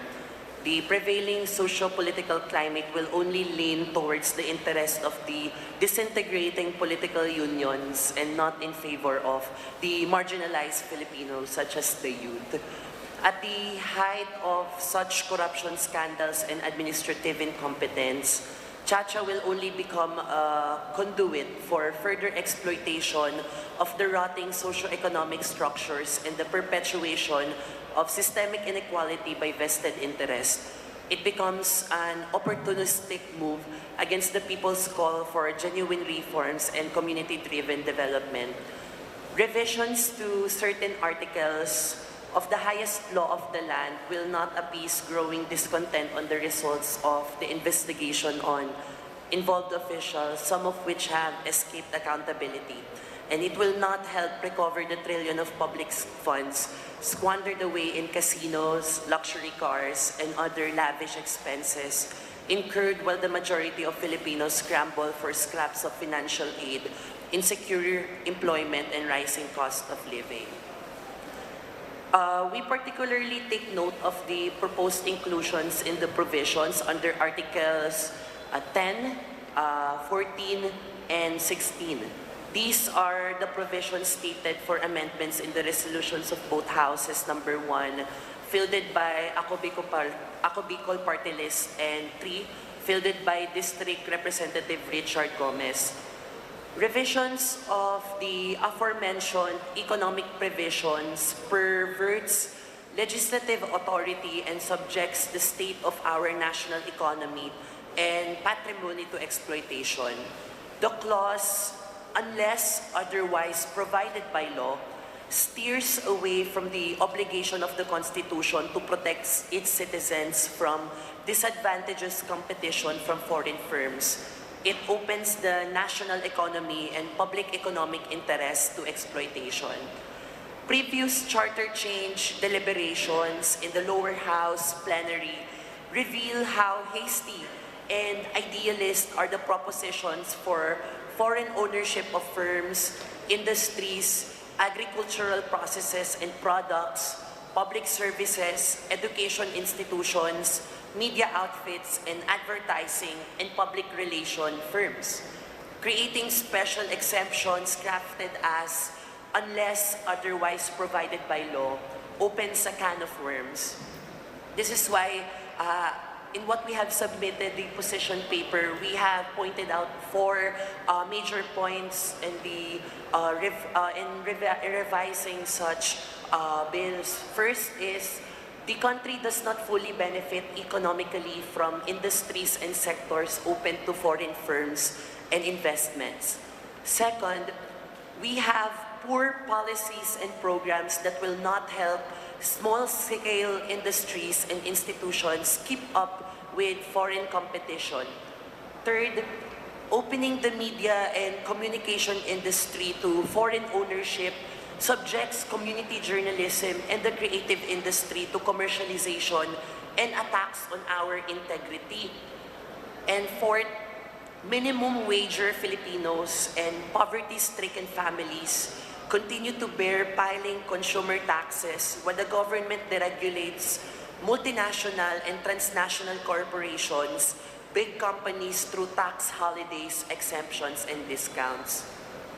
The proposals for constitutional convention, particularly House Bill 3068 by Representative Bienvenido Abante Jr. and 5870 by Representative Rolando Puno, and House Resolution number 460 do not even account for the youth's participation in the lawmaking process itself.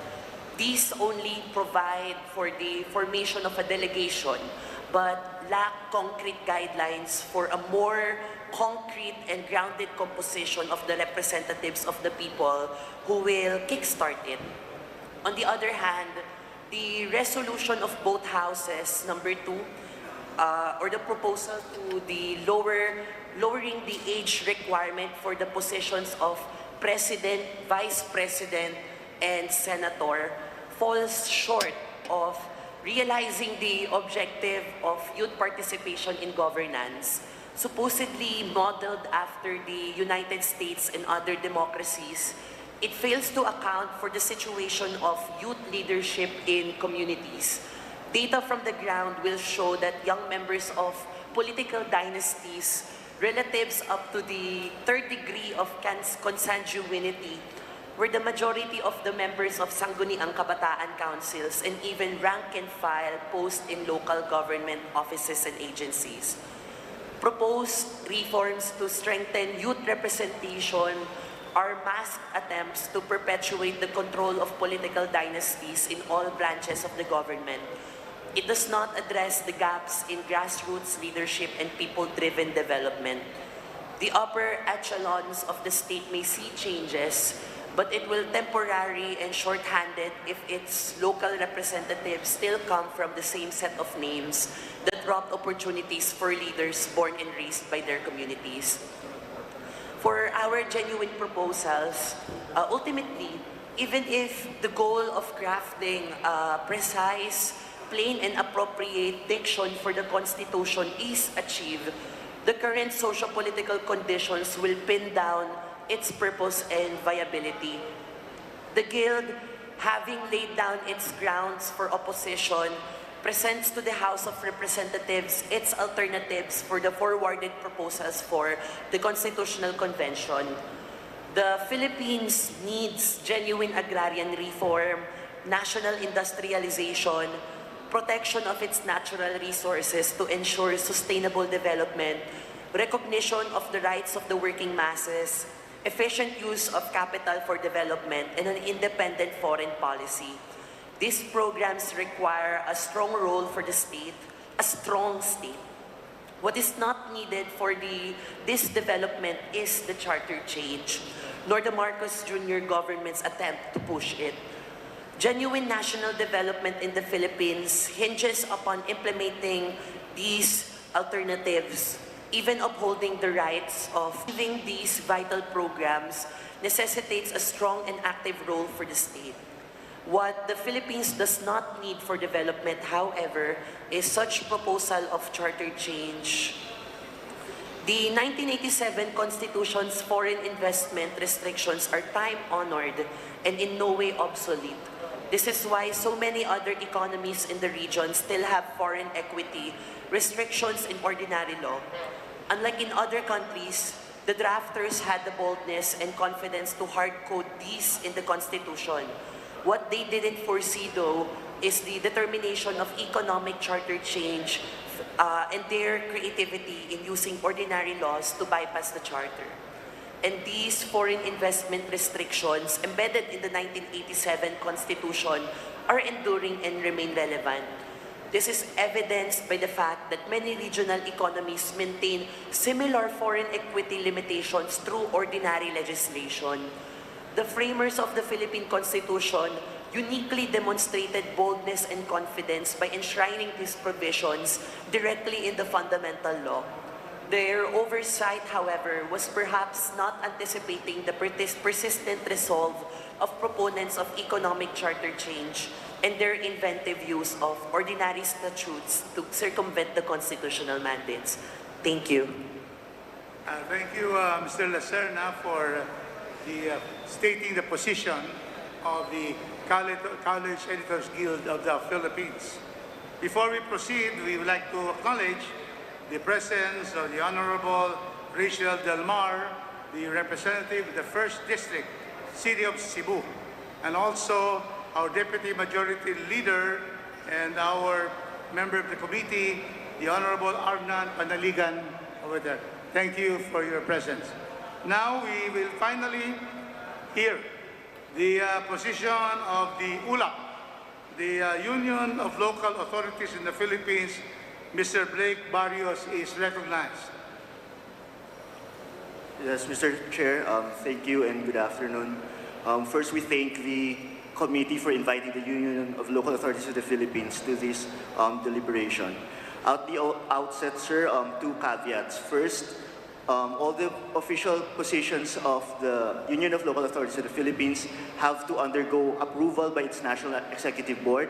We will be having our National Executive Board meeting tomorrow, so we will bring up this matter to the National Executive Board. After then, we shall submit our official position paper to the committee. Second, our comments will be focused mainly on provisions pertaining to local government units. For context, in 2024, ULAP said that if the Constitution is to be reviewed, we hope that the local government units and the leagues will be meaningfully consulted throughout the process. We believe that that request still stands, and however, whether or not there is a broad grassroots clamor for amendments is precisely why we are now canvassing the feedback of our member leagues. We will report those results to the committee. Over the years, several proposals from local officials and leagues have surfaced, including, among others, changes in national tax allotment and intergovernmental transfers or shares in national wealth and term limit adjustments. But these are proposals that we will have to look at, review, and further substantiate for now. Substantively, one major concern has emerged from our reform work on devolution, local economic development, health, disaster management, and social protection: the need to strengthen the constitutional guarantee for local autonomy. Article 10, Section 2 states that territorial and political subdivisions shall enjoy local autonomy. In recent jurisprudence, however, the practical space for local choice has narrowed. In the Mercidar Fishing Corporation ruling of the Supreme Court upheld a lower court ruling that invalidated key fisheries code provisions reserving municipal waters to municipal fishers, which effectively opened municipal waters to commercial fishing, with significant implications for coastal LGUs' regulatory reach and for small-scale or artisanal fisher folks. A motion for reconsideration has been filed, but the message to LGUs is already stark. National baselines can displace local preference unless the Constitution speaks more clearly.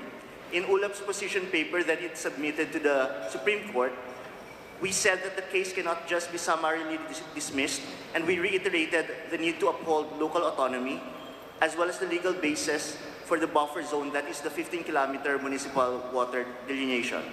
In another case decided recently by the Supreme Court, involving the province of Occidental Mindoro and Agusan Petroleum and Mineral Corporation, the Supreme Court struck down a province-wide ban on large-scale mining, holding that blanket prohibitions contradict the Philippine Mining Act and cannot override national policy. The court clarified that LGUs may evaluate projects case by case, but cannot impose an absolute 25-year ban. This matters to us because autonomy is not abstraction.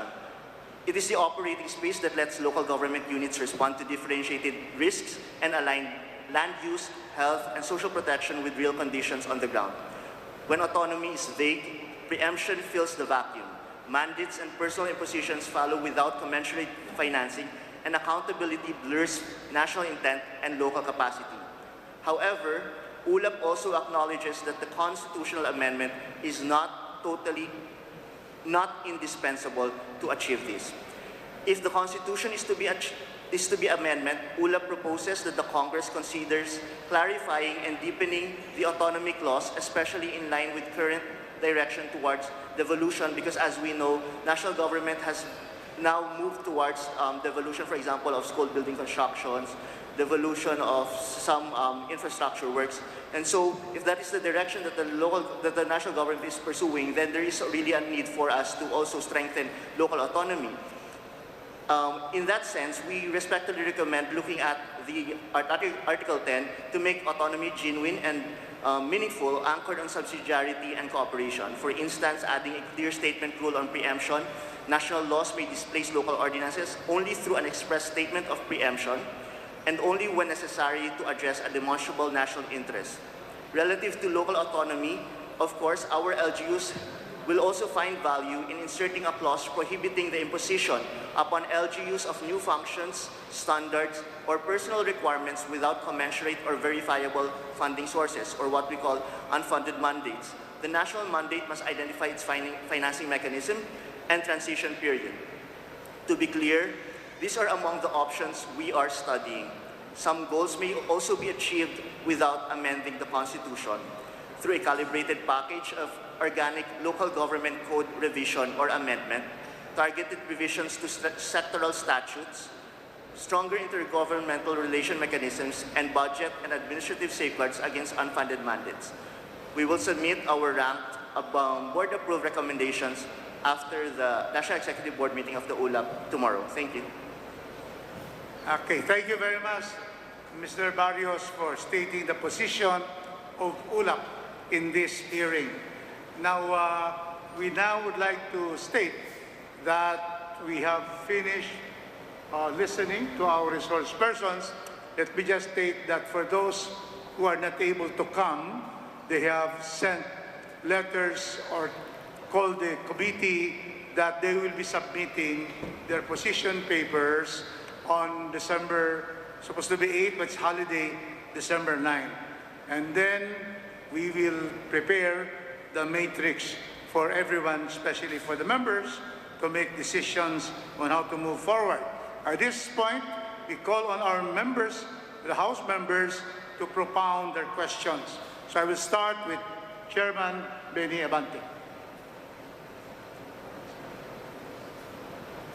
Thank you, Mr. Chair.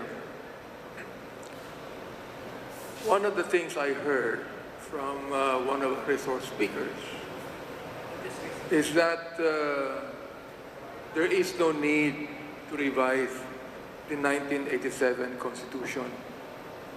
But upon hearing the comments and the statements of the resource speakers, I have seen there are many infirmities of the 1987 Constitution, and also thereby being explained here that there are a lot of provisions that ought to be included in the Constitution, of which perhaps we could be able to have today.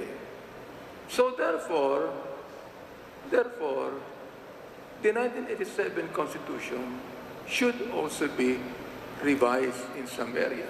In fact, a resource speaker that said that there is no need for revision even mentioned to us human rights. And I am the chairman of the Committee on Human Rights in the Congress. And I'm so glad he mentioned that. Social provisions, poverty. The thing is, the 1987 Constitution is a good Constitution. In fact, I'm following it. Being a man that believes in following the Constitution, I am abiding by the Constitution. But our Constitution is made by man. Man is not perfect. Marami pa ring nakakalimutan tayong ilagay. For example, you made mention of the anti-dynasty bill na hindi na kinakailangan pag-usapan dito sa Kongreso pero pwede pag-usapan sa Constitutional Convention yan. Alright? Pinag-usapan din natin dito, yung tinatawag, you made mention about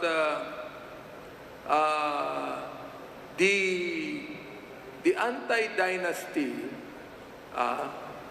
Yung dynasty, mangyayari din yan sa pagpili natin ng mga delegate. So therefore, kung yan, iniisip natin, we welcome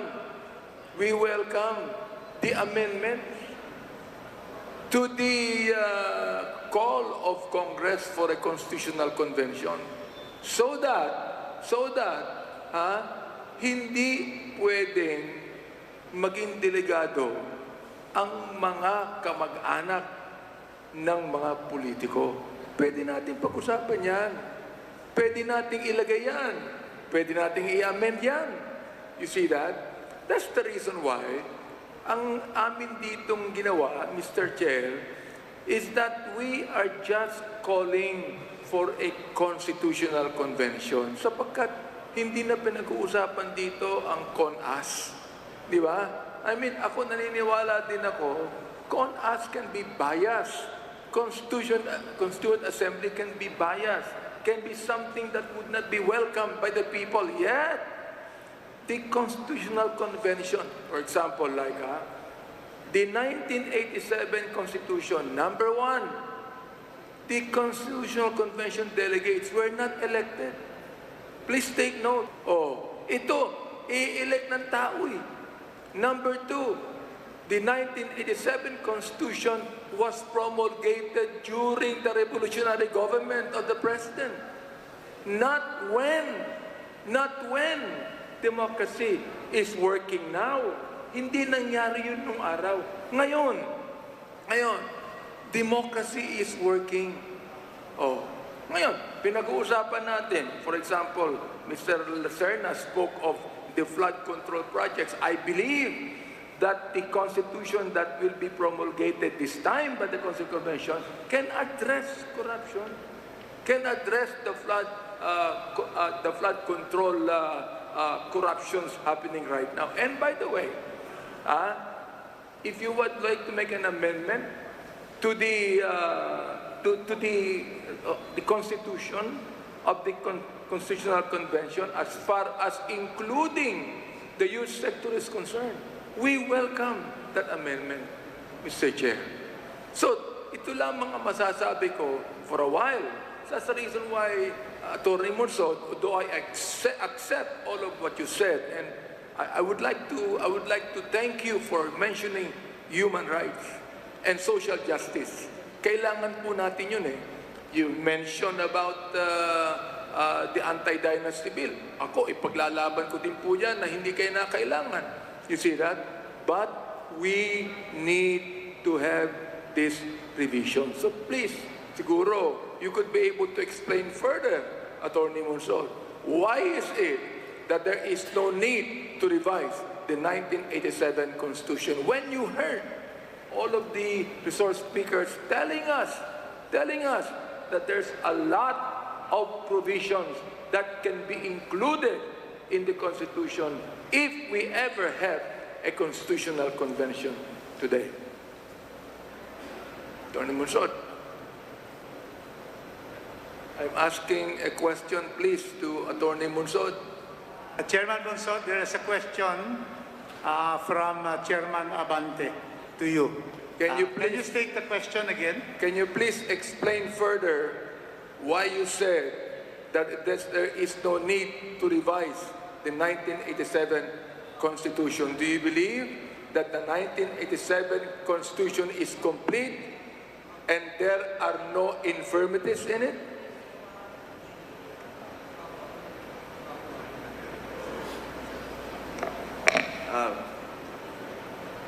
There should be some revisions, but not a new constitution or a total change in the constitution.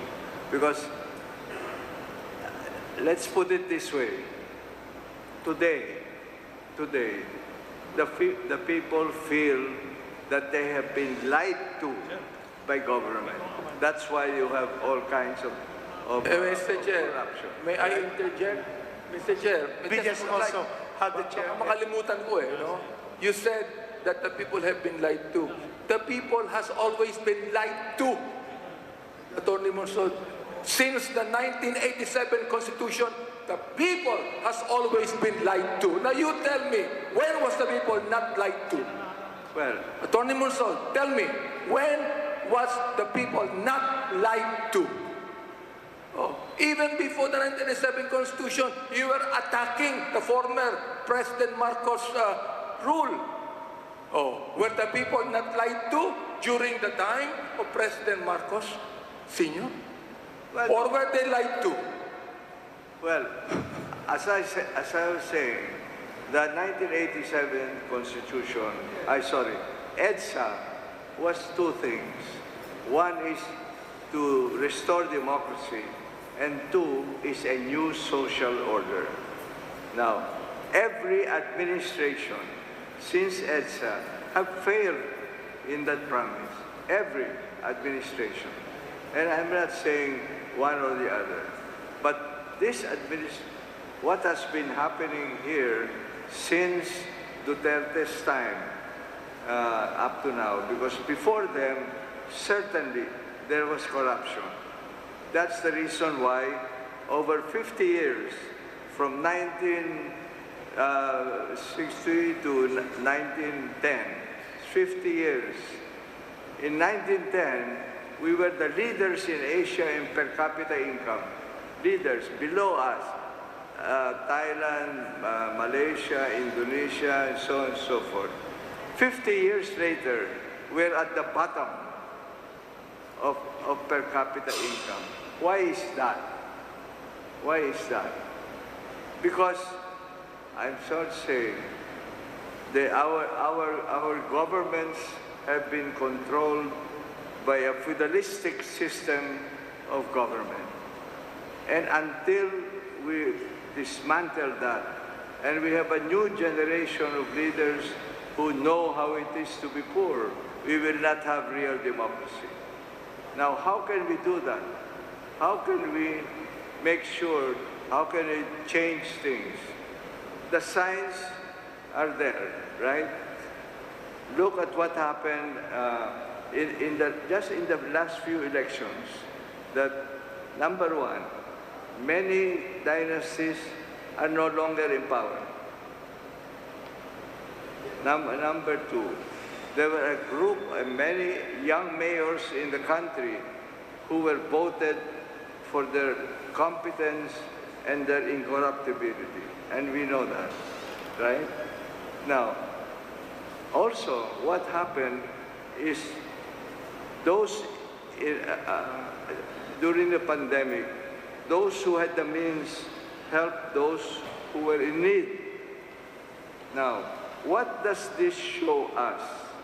Today, we're always looking at, who can be the angel of hope that's going to transform our country from above. Because as you said, and I agree with you, all the administrations have failed. So here we are always talking about sino kaya kandidato na presidente, assuming that, oh boy, transformation from above down. Transformation in a country should be from the bottom up. If you look at what happened during the pandemic, how new young politicians are being elected and so on, there are already signs from the people. That's why, sir, to me the most important elections in this country is the barangay elections. And we on the elite, should go around, organize the poor in this country and say, you have the sovereign power. How much of 54% or something of the voters are from the poor? They should use that power. Because to me, that's where we should start. I agree with all your premise. We have to change the The poor, by the way, they are not going to go into the streets anymore when there is a battle between two elite, right? So the solution really, over the long run, is to have a generation of leaders who know how it is to be poor. First, barangay. Second, 3 years more, municipalities. Third, 3 years more, provincial. And then after that, we will have this new generation and we will have a real democracy in this country and not just a fiction of it. Mr. Chair, let me continue on. I'm so glad that Tony Munsod is already a prophet, telling us of what the future will hold. In reality, it cannot be so. This is real talk. For example, nabanggit ninyo, nung araw, #1 tayo. Ngayon, huli na tayo. Ito, nagbago ba ang korupsyon? Hindi. Even the US today, a very powerful country, is dealing with corruption. Just the other week, a representative, a woman representative in Congress in the US, was arrested because she stole $5 million. Is that not corruption? In China, pinagmamalaki ng China, sila ay talagang mayaman. Kaya nga binubuli tayo dito Hindi ba? Pero, death penalty has been declared to an official in China. Let me tell you this, Atty. Munsod, whether we are rich or poor, because human being is human being, corruption will always be there. You see, the love of money will always be there. Now you're telling us about poverty. Nasaan po kayo? When Cory Aquino became president, and most of the poor people invaded Manila and Parañaque and Las Piñas and took over the coastal road. Anong pong ginawa ni President Fidel Ramos? Tinanggal niya yan. Anong ginawa ng next president? Anong ginalagay doon? Casino. Casino. Bakit casino? In this country, whether we do not become very wealthy, yet, napakaraming lupa sa bansang ito na walang tao. Every Filipino family can have a piece of land and a building if they want to, Atty. Munsod. Now, you believe in checking poverty? What did the 1987 Constitution do to the poor? Nagbago ba ang poverty sa Pilipinas? Until now, 40% of our people are below the minimum wage line. Hindi ba? Naniniwala ba kayo na marami pang mahirap sa Pilipinas? A lot of people do that. That's why I said my talk na a lot of people blame the Constitution for the situation today. Mr. Chair, I am not blaming the Constitution. No, I'm not blaming the Constitution. I just said about the Constitution because you said that the 1987 Constitution does not need any revision. Samantalang narinig nyo ang sinabi ng mga resource speakers natin na maraming dapat na baguhin sa ating Constitution. Please take note, naniniwala din kayo dyan. You became a constitutional commissioner, that the basis of the laws of this land is the Constitution. And we are not referring to the people, we are referring to the laws of the land. This government is not ruled by the people, it is ruled by laws. Hindi po ba? Yun ang paniwala natin. Well, that will be the last question from Chairman Abante. You please have an answer. Yes. No. After your answer, we'll recognize one of the authors to ask questions. Can I just, Congressman Panaligan. Can I just mention something, sir? Yes, please proceed, Chairman. You know, I was the one who organized NAMFREL against Marcos. And I was the one who organized Lente so that later lawyers can do that. I have been lawyering for farmers and urban poor for 38 years. I gave up going to business and so on. I've been, and these are my findings, sir, if you don't mind. My findings are this. The hope of this country is for us to elect from the poor, starting at the barangay, because that complies with the principle of solidarity, which leads to nationhood and subsidiarity. Any one of you. I worked exactly with the same people appointed during the Marcos time.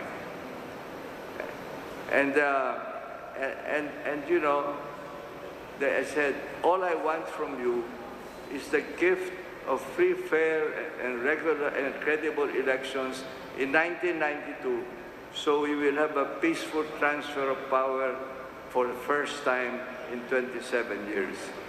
And they delivered. The people of Marcos delivered.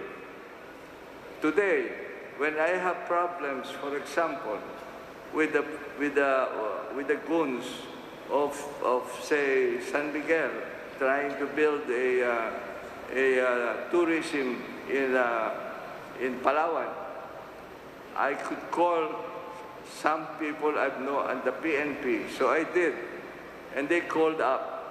Presidential Commander called, sir, what can I do? I said, get rid, please, of the goons who are always oppressing the indigenous peoples when they are not even armed.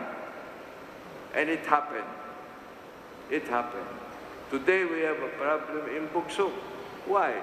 Because Marcos in 1974 gave Buksuk of 10,000 hectares to Landinco Huangco in exchange for 1,000 in Pangasinan and Tarlac. And that's a big problem.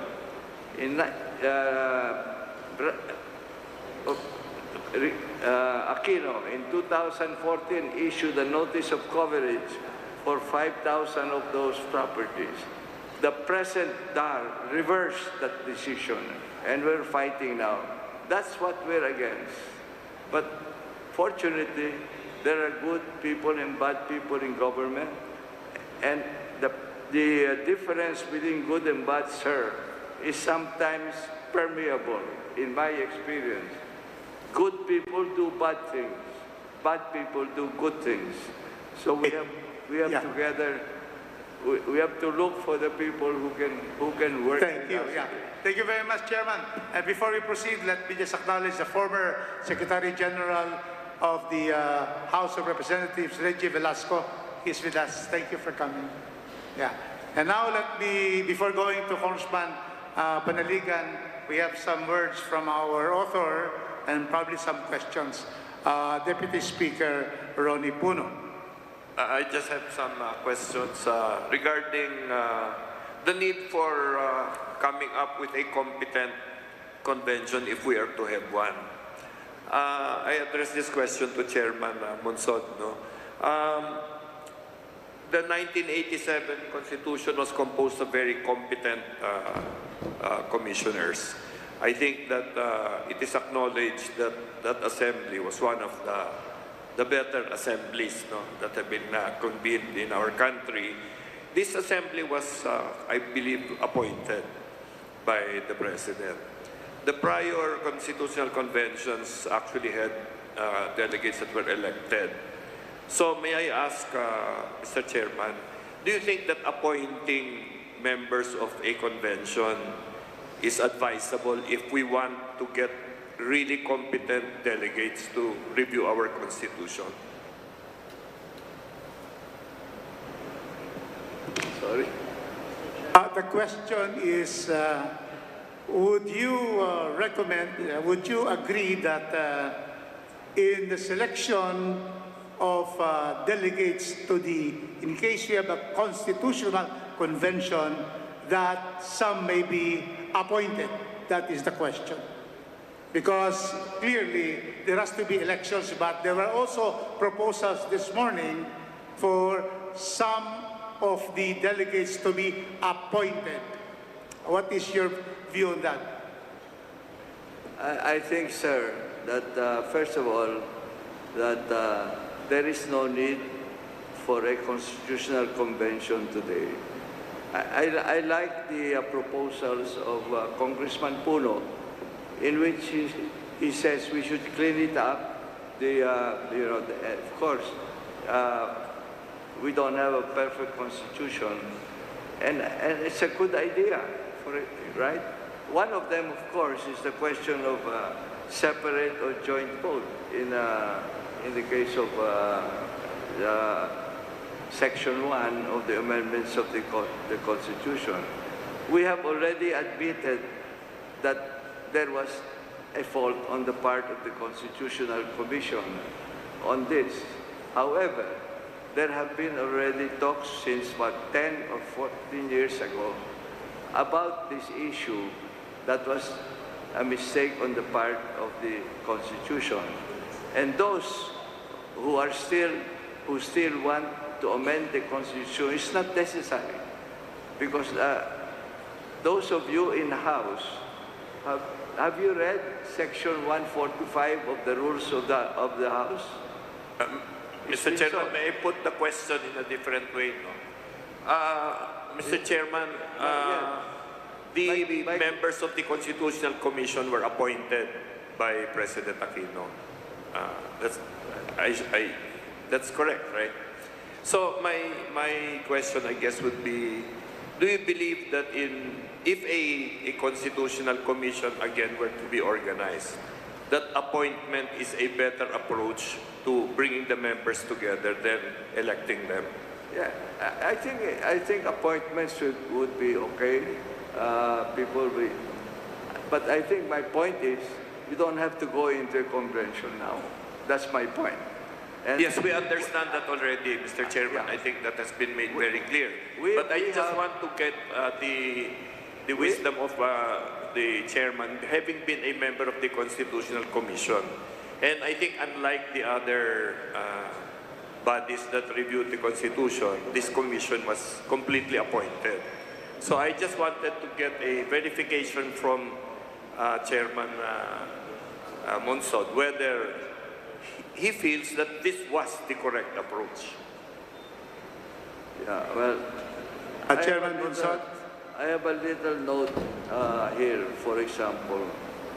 Of the 48 members of the Constitution, 6 were former senators, 5 were justices, 2 became chief justices. We had 3 Muslims. We have 1 from the indigenous people. We had 3 congressmen from the opposition. We have a Speaker of the House, Laurel. There were church people and evangelists. There were only 7 lawyers. There were 3 from media, 1 from cinema, Ria Broca, 1 general from the Armed Forces of the Philippines, 2 economists, 3 on labor, and 2 educators.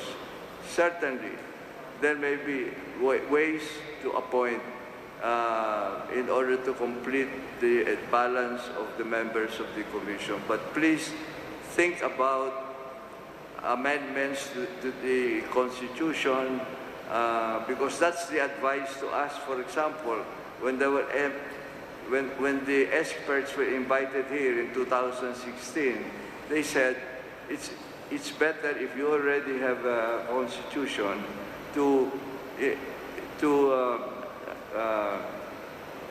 just amend or change the honest errors there, but to totally change and find a new Constitution is not a solution. Thank you, Chairman. Now we'd like to recognize Congressman Panaligan for his comments. Well, thank you, Mr. Chair. This is just a reaction to the interesting exchange between Congressman Abante and Chairman Monsod. So, Chairman Monsod said that there is no need to write a new constitution, only to amend or perhaps revise the constitution. Okay?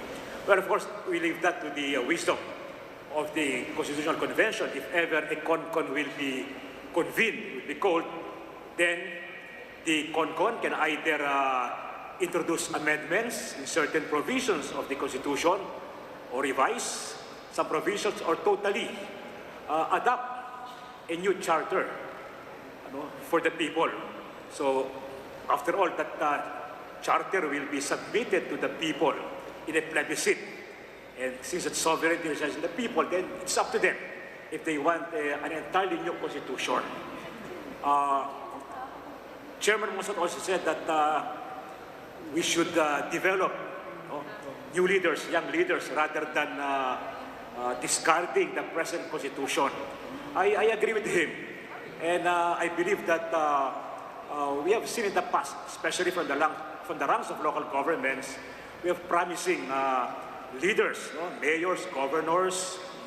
But of course, it will take time, perhaps generations, to develop new leaders and to make them to be able to take over the entire government. It will take generations.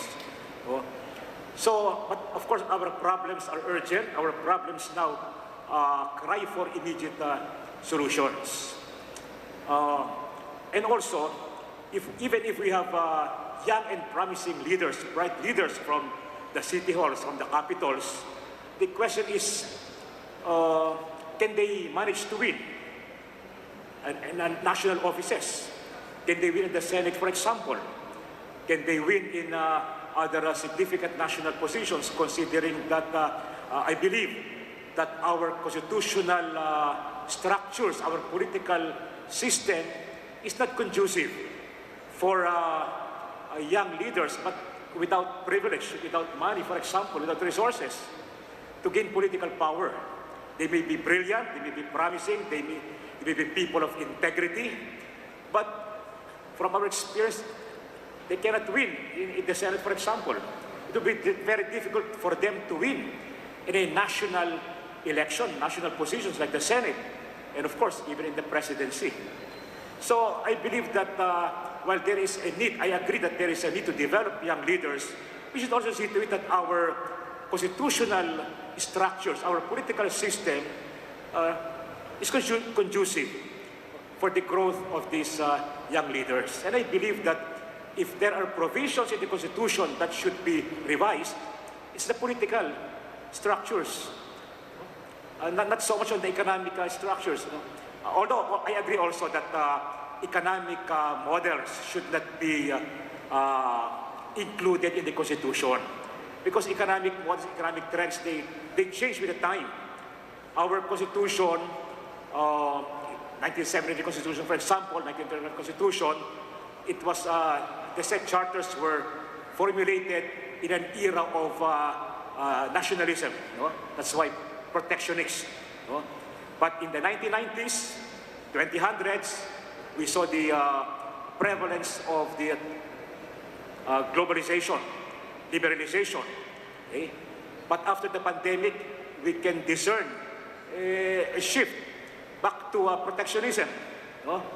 So my point is that economic models should not be enshrined in the Constitution, because that will inhibit future policymakers. They will not be able to respond to shifting trends in economics. For me personally, I am in favor of nationalistic provisions of the Constitution. I believe in national industrialization. But I believe that it should not be enshrined in the Constitution. What we should revise are the political structures. Our political system is dysfunctional.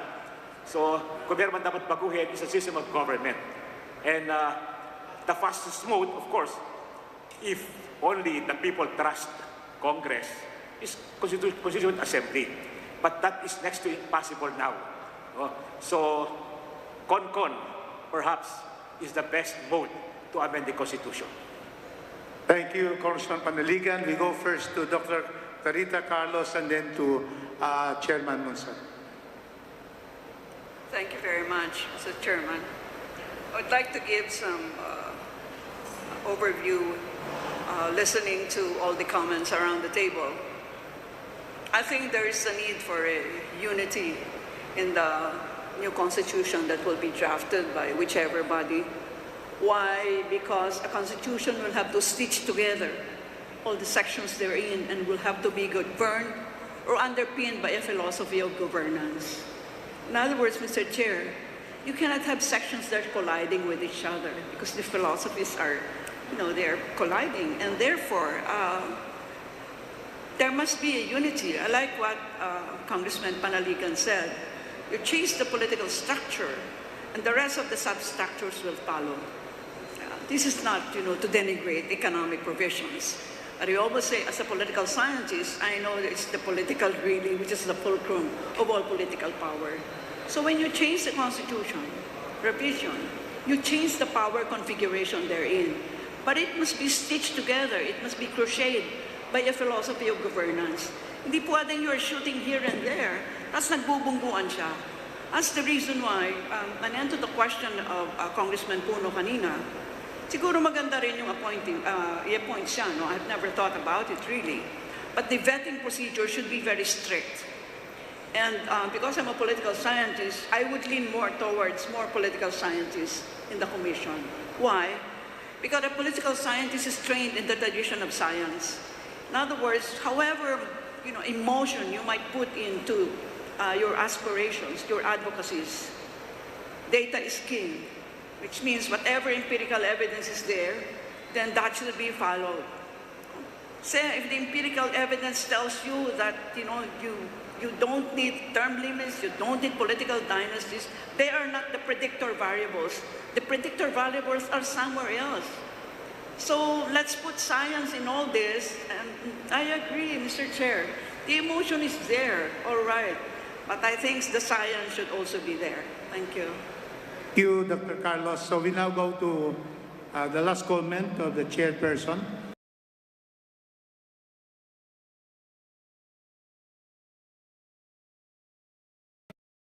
Chairman Monsod.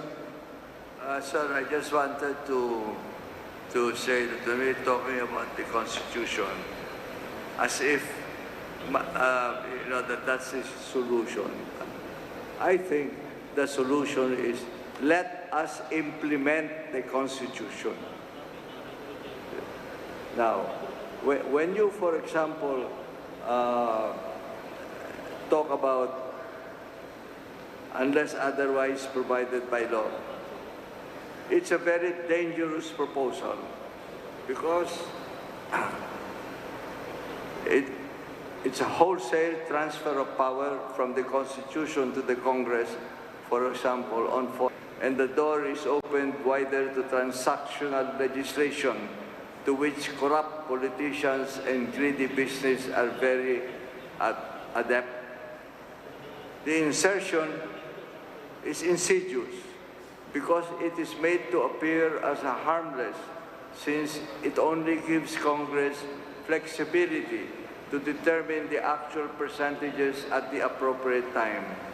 But the change is made only by ordinary law, with much lesser House and Senate votes and without need of a vote of the people in the plebiscite.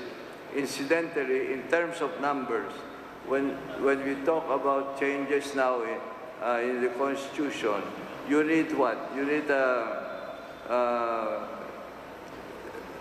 how many votes? About over 237 votes, 240 votes from the Senate, and how many? 17 or 18 from the Senate. With this insertion, you will need only about 80 congressmen and 7 senators, and that's what the people are suspicious about. Now, let me just close, sir, if I may. My first point is this: are we agreed on the ends? Because if we don't agree on the ends, then our means will not be the same. And if we agree on the ends, which is to have a new social order, in other words, a democracy that works, which, by the way, is not a partisan political purpose, are we willing to pay the price for it? especially if it is against our own self-interest? Are we willing to make sacrifices for love of country and for the poor? Because we are told sacrifice is the currency of love. My second point, when the social contract between the government and the people may be breaking down, like today, the community should take it among themselves to change the nature of the social contract. The pandemic, as I said before, had one big contribution to show us about community. Chairman, can you just wind up, because we already heard about your transactional comments and so forth. So, yes. I just want to give the example of Sineria, where with 500 municipalities, where barangay captains are helping parents educate the children. My third point is already said that I think the poor should exercise their power. My fourth point, democracy is about dialogue and compromise, and I already mentioned that there are good. Already mentioned that. And our country is in need of heroes today, not the super heroism of Gandhi or Nelson Mandela or Ninoy Aquino, but as ordinary everyday heroes, described by author Philip Zimbardo as, quote, the courage to expose fraud when we see it, or to say no to complicity in wrongdoing, or by the hardness to be different or difficult, to do what is right when it's easier to conform. Thank you. Thank you, Chairman. So we take note of what you have stated. The others, we can submit that and will be put in our matrix. So with that, Mr. Chair. A final, yeah. Mr. Chair, yes, I have one question. First from the Congressman, and then we'll have Dr. Carlos. I just would like to ask a question to Attorney Monson. What he said a moment ago, ang sabi niya kanina na hindi kinakailangan ng revision, pero hindi kailangan ng bagong konstitusyon. Yun ang sabi niya eh. So I was wondering, sino mag-revise sa old constitution kung hindi ang Constitutional Convention? Sapagkat sabi niya, hindi kailangan ang Constitutional Convention. So ang tanong ko, sino mag-revise? Kung hindi kailangan ng new constitution, who will revise the old constitution? Sapagkat inamin niya eh. He admitted that the 1987 Constitution needs some revisions.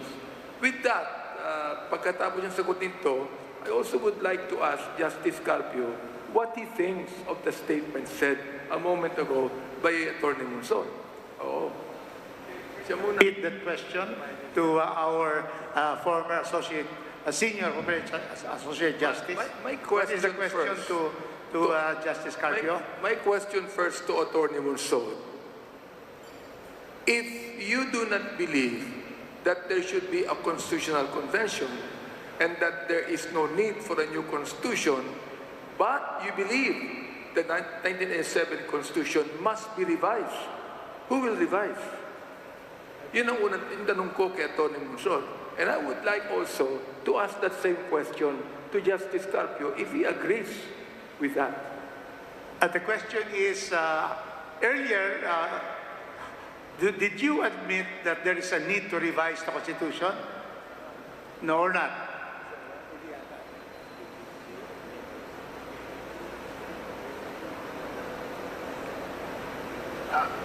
Is there a need to revise the Constitution or not? There are changes that can be done. I like the proposal of Secretary of Congressman Puno. But there are things that can be done, but maybe not now, because now is not a bad place for that. So there is a need, but not now. Thank you. So that is the position of Chairman Monson. We'll ask also now the same question. Is there a need to revise the Constitution? That is a question of our Congressman, Chairman Abante, to Justice Carpio. Yes, Mr. Chair, my position is we should shift to a parliamentary system that requires revision. Thank you. Thank you. So do you have, last question from Congressman Panaligan. Final point, Mr. Chair. I reiterate my stand that there is a need to review whether to amend or revise or adopt a new charter. There is a need to review the present constitution.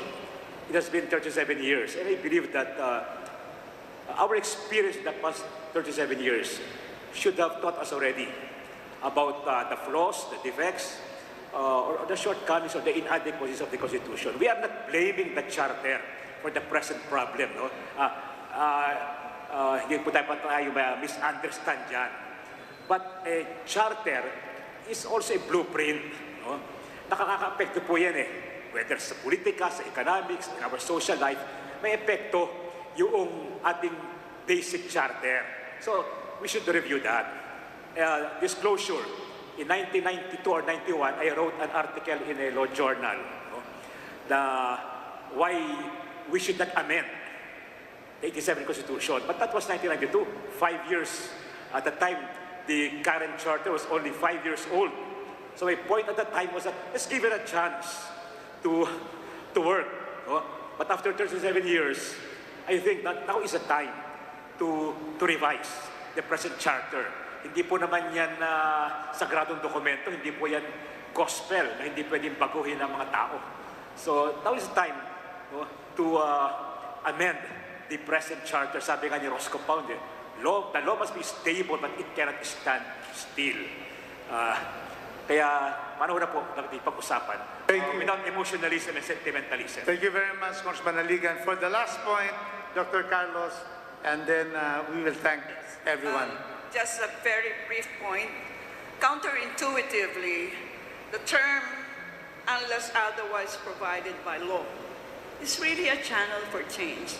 Why are we putting so much negative connotation to that phrase? When in fact, when you have a constitution, you are not able to foresee what the future looks like. Suppose you have an article there on generative AI.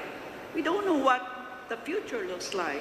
So when you put a clause there, like unless provided by law, it's really a channel for recalibration, which you give to the legislature, whether it's unicameral or bicameral. So I don't think we should, treat that phrase so negatively, because it's really a channel for recalibration of the future. Thank you.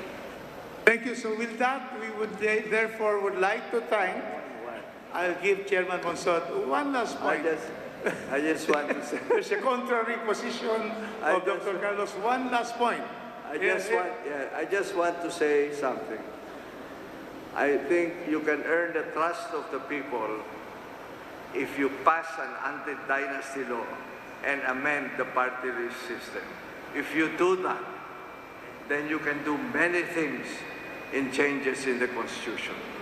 Well noted. So on that note, we would like to thank all our resource persons.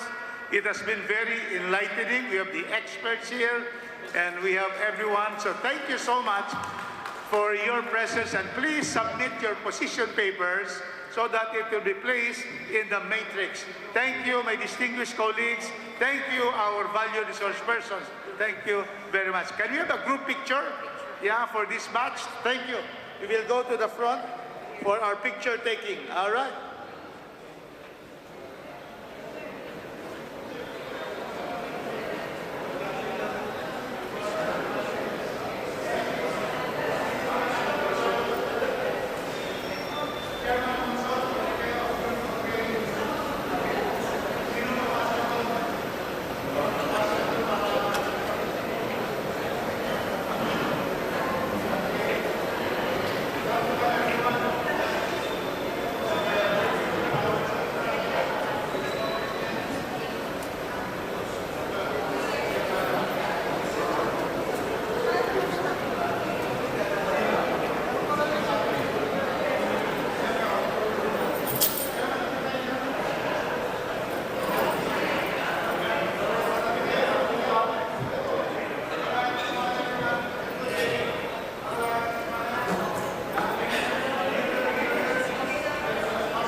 adjourn after the picture taking.